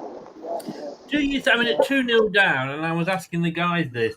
Even at 2-0 down, I would have accepted that because look, we're playing a team that was up there, a bit like when we played Forest. But it was the performance. I thought the performance, even at 2-0 down, all right, we're not suddenly going to turn into primetime Barcelona, but the performance in that game was as good as we've seen most of the season. Yeah, definitely, especially defensively. I mean, when you think of the chances we've surrendered per game, they're always in double figures. West Ham was 30 plus, wasn't it, shots that we gave to them. And that just wasn't the case at all today, which was a massive improvement. I felt we missed out a bit attacking-wise. We missed Facundo. I think Bilal, although he worked his socks off, bless him, sometimes his passing wasn't quite up to what we've seen in the past few games. But overall, I don't think you can complain at all with that. I think fans related to what we were trying to do. I think we could see a bit of a personality coming through. And the organisation was just like, okay, someone's grabbed us by the scruff of the neck here. Especially I thought Cody and Vestergaard were great again today. Yeah, and things aren't going to change overnight, No. But looking at that team, I mean, apart from Brunette, it was the same team that played West Ham. Do you think that's the team that he's going to be sort of basing the next few games on? Yes, I would think so. And I think Facundo will come straight back in for Ayew. But I think Bobby's given him something to think about. Bobby's all of a sudden showing what we bought him for, and I think that's going to give him some consideration on the right. But I was happy with Casey. I thought Casey did well again today. Again, he needs a bit more belief in himself because he got the look of the fullback for pace, I thought, quite early on, and I would have loved to have seen him push on. But Bobby came on and did a really good job, so I think we could see a bit of alternating between those two. Yeah. I mean, I think we're getting to the point where, like I said, I wasn't annoyed at the Reed coming on because, as I said, you've got to give everybody a chance, and I gave Ndidi my man of the match last week. But I was disappointed in Casey going off because I thought he was having a good game. Yeah, same. I thought exactly the same. He did just not show that aggression. I feel like Bobby just shows a little bit more aggression and belief in himself. But he is older. He is an experienced Premier League player. So he probably just got that nous and that life experience of being in the Prem rather than Casey. But it was another great substitution from Ruud. You can see his elation. He was celebrating with the fans when we got the equalizer, which was great to see. And yeah, it was a well-earned performance, I think. Well-earned result. It was. Look, you went through. I'm going to let you go. Just need your performance and man of the match, please. I think performance I'll go for 7. And then man of the match, I think I'm going to go for Vardy today. Ooh, right. Okay. Well, I've just broken my pen. But thank you very much. Have a safe journey home, Kate. And I'll see you on Tuesday. Yeah, you will. See you later. Bye. Bye-bye. Bye-bye. Thanks to Kate there. And I don't know why, but my pen has just gone everywhere. Second half, Jim, I did sort of wonder what was going to be, what Ruud was going to say, because, he had a good half-time talk against West Ham, but we came out firing, didn't we? We did. In fact, I wrote a note down as the half started. We just came out on our front foot. I thought the same thing, last week. What's Ruud saying to these guys? I mean, what we wanted from our manager, it seemed like they tuned Cooper out. They're not tuning Ruud out. I mean, it seems like They're listening to him in training. They're listening to him in his pregame speeches. And certainly it seems like whatever he says at halftime, they're listening. So we did. We came out strong. And then we kind of settled in and we let Brighton take over for a while. But no, we came out hot. Yeah, we did. Just going looking at that, I say that 2-0 down under Cooper, and I don't want to keep going back to Cooper, but we've got to compare it because we're hoping that we're going to be seeing improvement. And the only way you can see improvement is by comparing it to what you had before. And I thought at 2-0 down, what went through my head was if we still got Cooper, I know we did it against Southampton, but that was Southampton, to be honest with you. They're the worst team in the league. Yeah. I wouldn't have seen us coming back from 2-0 down if Cooper had been in charge, Tom. No, I don't think I would have either. But it was funny because here's the interesting thing about psychology, I guess. At 2-0 down, I still felt we were in the game. I didn't really feel worried. I know it sounds a bizarre thing to say. Don't get me wrong, if we were 2-0 down to Liverpool, I'd be like, well, I might as well go home. But but no, ye of little faith. No, but that's down to your opponent, and that's not dissing Brighton because we knew Brighton had quality. I just felt they'd shown enough susceptibility for us with our work rate to attack that we might be a problem, and that's what ultimately ended up happening. So I think it's a good comparison actually because it makes you wonder what would the result have been if the players had, for whatever reason, put in the work rate to Cooper that they're naturally putting into Ruud right now immediately off the bat. That's what I find quite interesting about it. But I'm just really happy with just the improvement in the energy because it just makes me think, irrelevant of whatever quality we're going to face, I'm going to feel a bit more proud of my football team, irrelevant of results, which is nice. Yes, it's the only disappointing, if anything's going to be disappointing about this, Jim, is that it lets Nottingham Forest go back up to 5th. But look, every cloud not only has a silver lining, it has a shitty lining as well. And then suddenly, though, a couple more changes. Talk about those changes. Look, we as fans, when we watch these games, Jim, we look and say, like, well, why did he take him off? Why did he take McAteer off? If he hadn't taken McAteer off, we might not have, got the second goal. Right. Do you think? Vestergaard came off for Faze, and again, I want to think good things about Faze, but I just can't. And El Canusa was having a very good game, I thought, as well. Was very lucky. We said at half time, some of the balls he was trying to do just weren't coming off. But had they come off, who knows? He came off and Patson Daki came on. Your thoughts on those two subs? When Wout Faes came in, I wrote down, oh no. And it's a shame because the last couple of years I kind of liked him, but this year he just scares me. Yeah. So that one I thought, are we just cashing it in? What are we doing? Yeah. McAteer earlier sub, I was surprised he came off. But Daka coming in, I don't think he did much when he was in. And what was the other sub you mentioned? El Canusa. I know you said he was having a good game, and I may be the only one. I didn't think he was having a great game. But once again, Ruud's pushing the right buttons. And what Tom said earlier, what he sees that we don't see, he pushed the right buttons, and the players came in and played. So I can't really argue with his substitutions because of the results. I have a weird angle about the Faes one out of interest. Do you want to hear this one? Yeah, no, you go for it, mate. You go. I just want to. It wouldn't make sense after another question, but I was thinking about the Faes substitution, trying to work it out, and I thought, hang on a minute. Wout Faes has left us high up the pitch many times this season and not be able to get back. However, he's now got fresh legs. Vestergaard's knackered. We need a couple of goals. Why not put him on? Because he's always going to be at the back. But he might, tell him, just blooming run into central midfield with the ball and try and get up the pitch so we need to get a goal. So it might be like Steve Walsh back in the old days, boys. Maybe, I don't know. But anyway, back to you guys. No, it's a fair point, and please, anybody feeling, interrupt me if you've got something to say. That point, though, Tom, 5 minutes after we made those two substitutions, who else? Jamie Vardy, making it 1-2. And I celebrate. I mean, I thought 4 minutes to go was probably going to be at least 3 or 4 minutes stoppage time. And I did get a little bit excited if you were watching the watch-along, I think. Yeah, as we all do. When Jamie Vardy get played through, what happens? We all get excited. It's a natural thing.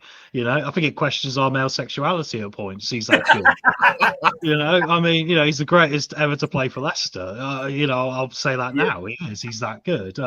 It's cinematic what he does on that football field. And once again today. And it was more about the second goal than his goal, because he could have just done what a lot of selfish forwards would have done, who were, like, I'm the top guy, and just kick it towards the goal, and it could have been saved. He went, no, I'll just square it across calmly, intelligently. It's not about me. It's about my football club. And we equalise. And that sums up why Jamie Vardy was the man of the match today, once again, because he just leads with that energy. And it's this energy of, I'm willing to be the best person on the pitch, but it isn't always about me either. And I think that's an amazing quality to have in a human being. Really is. Yes. I'm just looking here, by the way, Tom. The prediction this week is that league is a little bit embarrassing so far. Brad's got 2 points. I've got 2 points. You had 1 point. We'll move on. Shall we forget the prediction league? We'll talk about this tomorrow night, Chris. Come and see the show tomorrow, because I'll talk my way out of this. But I'm sure you will. You'll claim victory from the jaws of defeat. Jim, the second goal, 91 minutes gone. I mean, Tom just said then, I thought Vardy was going to go on and have a shot, but we're doing not what you expect the striker to do. Keeps the defence on the toes, doesn't it? Absolutely. And he was unselfish, just like Tom said. He was also acting like an experienced player, a leader, and our captain. I mean, he did what we needed to do to get the goal. And if I'm not mistaken, that was the goal I think Mavididi started by slotting the pass in. And Vardy continued. I know Kate said it, Tom just said it, and I know you'll ask us sooner or later. Man of the match worthy, because he pressured all day like he does. He pressured the keeper. He pressured the defense. But he also had a couple opportunities. We didn't get him the ball in the right places early. But when we started pressuring later and attacking later, I should say, he was involved. So, that goal was unselfish, assist from Vardy. But I think his presence up there makes things happen. Without giving anything away here, as you know, on the BBC websites, all the fans, and you don't know whether there's loads of Nottingham Forest fans going on and voting, but the fans get a chance to rate their players. Dakova Reed was actually the fourth best player on the pitch, according to the fans today. Now, look, I'm not going to look. Let's enjoy it, because he deserves it. He could have got a goal against West Ham. He did get this goal. He wasn't on for a long time. But Tom, he did what he had to. He was in the right position. And I seem to be saying for so often during this game, we had a breakaway, which is how we seem to be playing, but there was nobody up front to support the breakaway.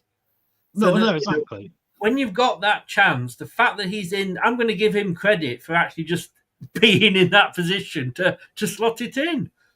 Well, exactly, yeah. I mean, we've questioned a lot about him, but I'd also suggest he's not really a footballer that we signed to suit our system, because he doesn't really play in any sort of way which suits our system. But he was a free option, that we could get for a good price. So with all due respect to him, he's a pair of legs. That's not to be mean to him. He can build from there whatever it is. He's not a winger. I don't think he's a particularly capable attacking midfielder. I don't think he's a particularly capable striker. I don't think he's a particularly capable box-to-box midfielder. But I think he's a very all-round 5 out of 10.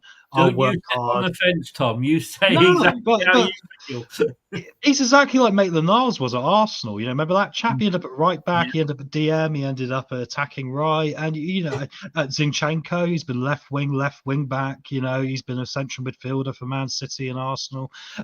These aren't disses against these players. They serve a very important purpose. And my point is, my comment is, by saying all that, he came in today and served the purpose he's meant to serve, which is what is brilliant about the situation. So, I'm not sitting on the fence about it, but he's here to do that job, and he did it today, and that was the moans about him in the first place. So well done to him, and long may it continue. Indeed. Jim, Wout Faes got the lowest result marks from the Leicester fans. Did nothing wrong when he came on, did what he had to do. He wasn't on for long, but he got an average of 6.24 is what he got. That was our worst player. The Brighton fans, their best player was Lamptey with 6.24. So you've got to say, it doesn't look like the Brighton fans are overly impressed with that performance. No, I wouldn't think they would. I think they expected to come in, and even though we had a great result last week, they expected to come in and just roll us. I mean, I really think they did.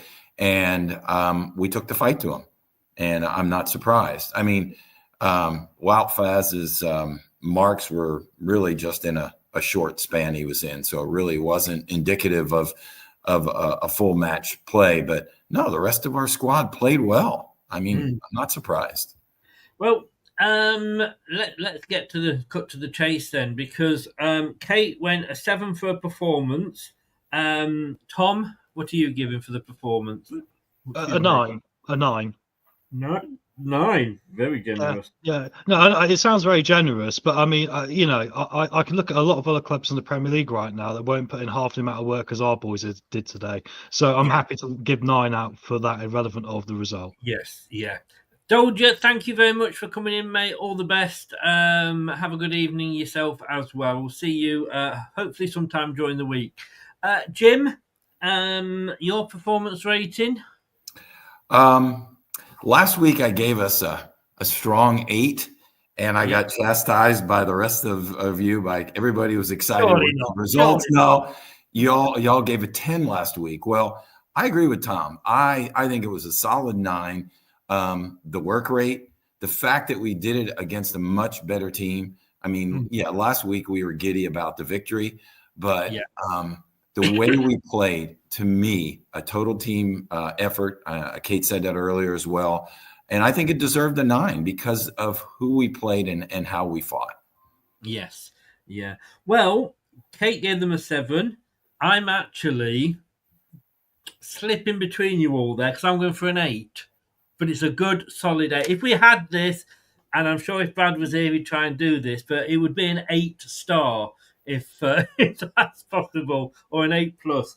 But I think, again, we have to accept, look, we're football fans, we wear blinkers, we beat West Ham, and we think Ruud's going to take us into Europe. We've got to accept it's not going to happen, and it's, there's going to be a bumpy ride still.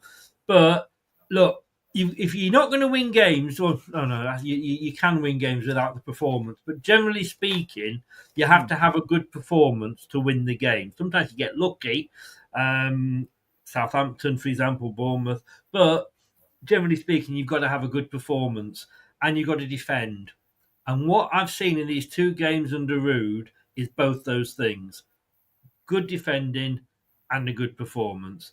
And he will get to the midfield probably the midfield is probably the one area we don't need that much working on and up front, but he's got to sort the defence out first. We've got a problem next game for midfield, though, because obviously Ndidi took that knock, Soumare suspended. Is Soumare suspended now? Yeah, because of his card. Yeah, he's going to be out. So we're going to have to play Skip, and who else is free if Ndidi's not injured? Yes, yeah. I mean, Winks is back. He was back on the grass. And I don't mean like David Coote style. But when he's back But it's a on, major note coming out of this game, isn't it, as well, to remember, like, going into the next one, we're probably not going to have the same midfield too, because one of them's suspended, one of them's probably injured. So that's going to be an interesting challenge next time out. But we do get Brunetti back. Yeah, but he's not going to play as a DM or No, box he's to not, box. but maybe we go a bit more attacking. We'll see. Bypass the midfield, go full Brentford. I like it. Exactly, yeah. Okay, Tom, give us your man of the match. I think I know where this is going. Well, it's Jamie Vardy. The other option would be Hermansen for some of the saves he made early on because, even though it was 2-0 before we fought back into it, we could have been 4-0, in a sort of way to happen with Brentford. So he had a better game. But no, Jamie Vardy. And the thing I like about him, Chris, is early on when he was doing things and he was trying to flick players on or trying to find space to get into the players to put him in, he wasn't kicking off at people. He was encouraging them every time, going, no, brilliant, let's do more of that. I would want to be a footballer if I was an El Canouse or a Fatawu playing with Jamie Vardy, because I'd feel like I'd every shot to have the best chance of being the best footballer I could be with him in my side. So I think that's why today he's man of the match. He epitomised everything about Leicester today. And indeed, he's the man you'd want as captain, isn't he? 100%, because he's our voice. And the horrible, scary thing is that he's 37 now, nearly 38, and we're getting to the point where we're going to have to consider losing him. And I don't know what Leicester City looks like after him, and that's difficult. That is difficult. With Dakova Reed, maybe we've got nothing to worry about. Sorry, no idea. Sorry, Bobby. Appreciate you today, Jim. I have a feeling again. I know where this is going with yourself.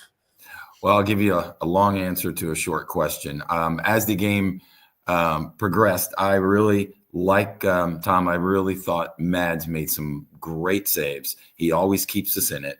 So I always have him on the side for a possible man of the match. I thought McAteer was playing great. I thought he could have progressed. You said it in the watch along. He could have progressed to man of the match, but of course he got taken out. Your new love child, Dakova Reed. For the time he was in, excellent play. He had a goal and an assist. He was energized. You're like an excited parent. I bring a girl home and you say we're getting us married. I've said he wasn't bad. But the bottom line, it's Jamie Vardy. I mean, everything Tom said, everything we talked earlier, I saw during the live feed, him in a couple of the players' ears, coaching them along.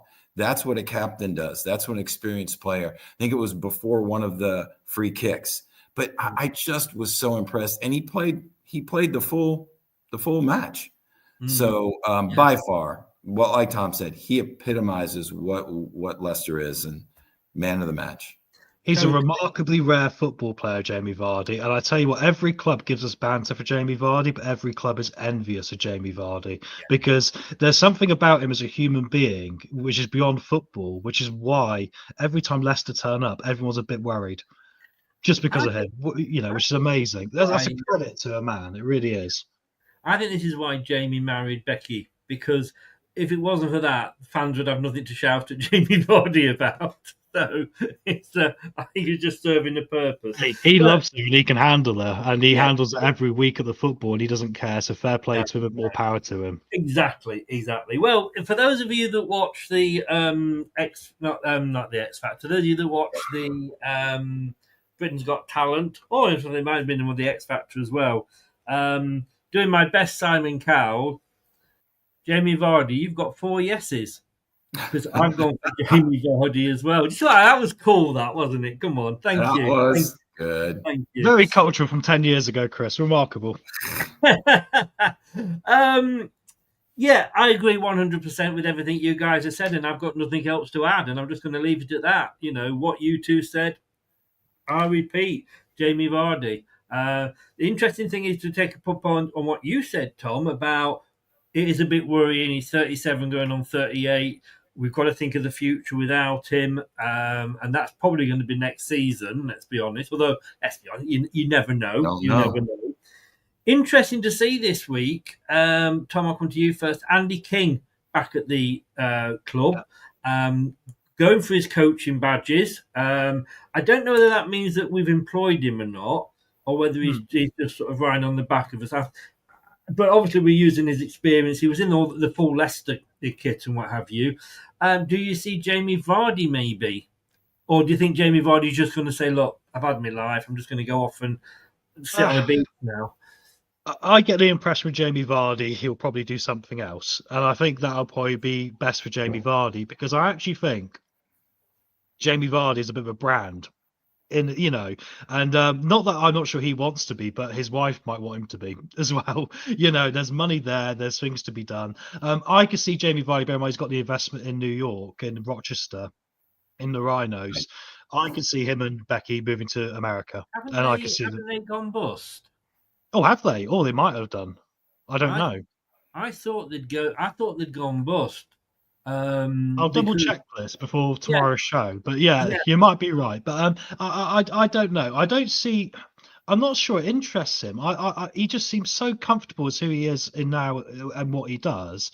I don't see him becoming a manager almost, and I don't think he wants to be.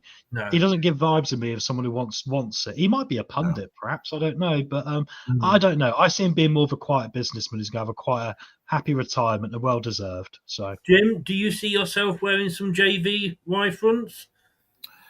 I once again agree with Tom. I think he is a brand. I still am waiting for the movie. I mean, the movie about our championship season, the movie about Jamie Vardy, his rise from the bottoms of English football to the top. I don't see him managing. I don't see him coaching. He has worked hard to get to where he is and still is valuable. We may catch one more swan song season with him next year, but no, I don't see him in managing. No, I definitely don't see him as manager. I think being a captain and being a manager are two different things, and I think he would be as a manager. I don't think he just needs that hassle, to be honest with you. I really don't. Well, Chris, even the difference of captaining. A couple years ago, you wouldn't see him as a captain because he just played. He didn't care about anybody else but Jamie Vardy, and the change is great to see because he's empowering the younger players. He's helping them along. So, I mean, call it maturity or whatever. Right? He's definitely doing a great job as our captain. Doesn't it make you proud as a Leicester City fan as well? Because when he first came into Leicester, he was a boy. And he was a boy. You see the young pictures of him. He was a rabbit in the headlights. He didn't find it easy in the first couple of seasons, but he happened to have a good foundation in the football club from Pearson and from playing with people like David Nugent, who he rates, immensely to this day. And you think, look at the man he has become at Leicester. And you go, we were a big part of that, and together, look at what we achieved. And I think that's even more beautiful of a story than Leicester winning the Premier League. And like you were saying there, Jim, I think the fact that there's going to be a Jamie Vardy movie, I could see him being in America, going on talk shows, talking about it, and he would charm the pants off the American public. He would. Because he's the underdog. I mean, I can see agents jumping all over him. Maybe he'll be Vinnie Jones. Maybe he'll end up being an actor. It sounds a bit weird, but honestly, who knows? Maybe in who would have said Vinnie Jones would have done that? He was right. Well, exactly. Yeah. So this is my point, is that there's something about Jamie Vardy where the camera naturally gravitates to him, and I don't see that changing as he gets older. I met Vinnie Jones once at a Q&A, and we go up and shake their hands, and I said to him, don't care what anybody says, I think you're a fucking good actor. he's a lovely chap as well, isn't he? Because he's very authentic, Vinnie Jones. And I think that's the same with Vardy. They're not fake. No, not at all. Not at all. They're very real people. Gentlemen, a week on Wednesday, just a sidetrack. It is, and I know you're both attending. Jim, if you can send me a Head and Shoulders picture. I'm not going to put in a pair of Tom's wife fronts, don't worry. But just for the publicity, it is a Christmas party online almost. You're going to see people that are watching are going to see all 8 of us online that day. We're going to have a drink. Tom will be wearing his wife fronts. I will be wearing a Christmas hat. Yeah, I'll be having my Christmas hat, not unlike the other morning. We'll be having a few drinks and well, Jim might be having tea and coffee because of the time difference, but we're going to have a laugh and a joke. But if you can send me that over, that would be great. Guys, have a absolutely fantastic evening. I feel like it feels like a win, doesn't it? Oh, it does. Yeah, it does. It's a positive feeling, isn't it? I mean, this is what happens when you're part of a collective that believes in something together that's positive and really nice. And I think today, Ruud Van Nistelrooy and Jamie Vardy deserve to have a beer at the bar together and a bit of banter about when Vardy's going to break his Premier League scoring record. Peter, just to end on, Peter says, Steve, first of all, said Vardy is first choice this year. He has another year left. And Peter says, Jamie will be playing when he's 40. Stanley Matthews played until he was 49. As for the movie, let us wait until he hangs up his boots. There's still a lot more to come. I'm actually just going to, very, very quickly, because I know we've sort of said goodbye, but that has just led me on to another point. How often we see strikers, when they do maybe lose that bit of pace, turn into maybe an attacking midfielder. Could you see that with Vardy, either of you, or both of you? Yes. Kevin Phillips. Remember Kevin Phillips? Yes, indeed. What age did he retire? Who did he play for last? I'm pretty sure he got Leicester City promoted, didn't he, to the Premier League at age 40. He scored against, the only goal of the season was against Bournemouth, and I was there. And it was the most important one of the lot. It was an important goal that game, wasn't it, as well? So I agree with Jim. I could see Vardy doing another season still. Mm-hmm. I really think that, I don't think the story is quite done yet. No. And could you see him falling back into that role, Jim? I think he loves the game so much. He would be willing to do whatever the team needs. If Ruud says, I've got somebody that's going to play up top, I want to use your pace here, he'll do it. He loves the game that much, and I think he's got that another year in him.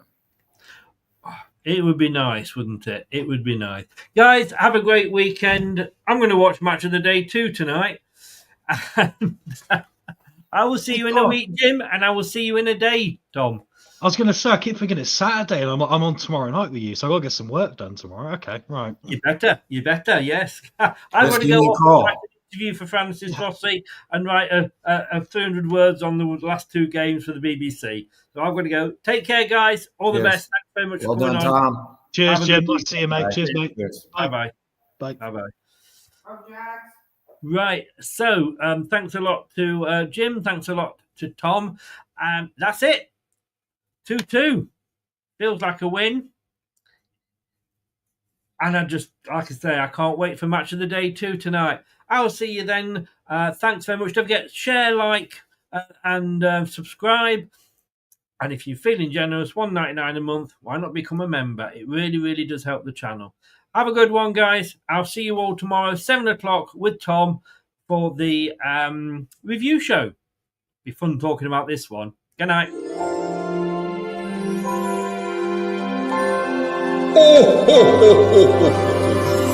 you for watching.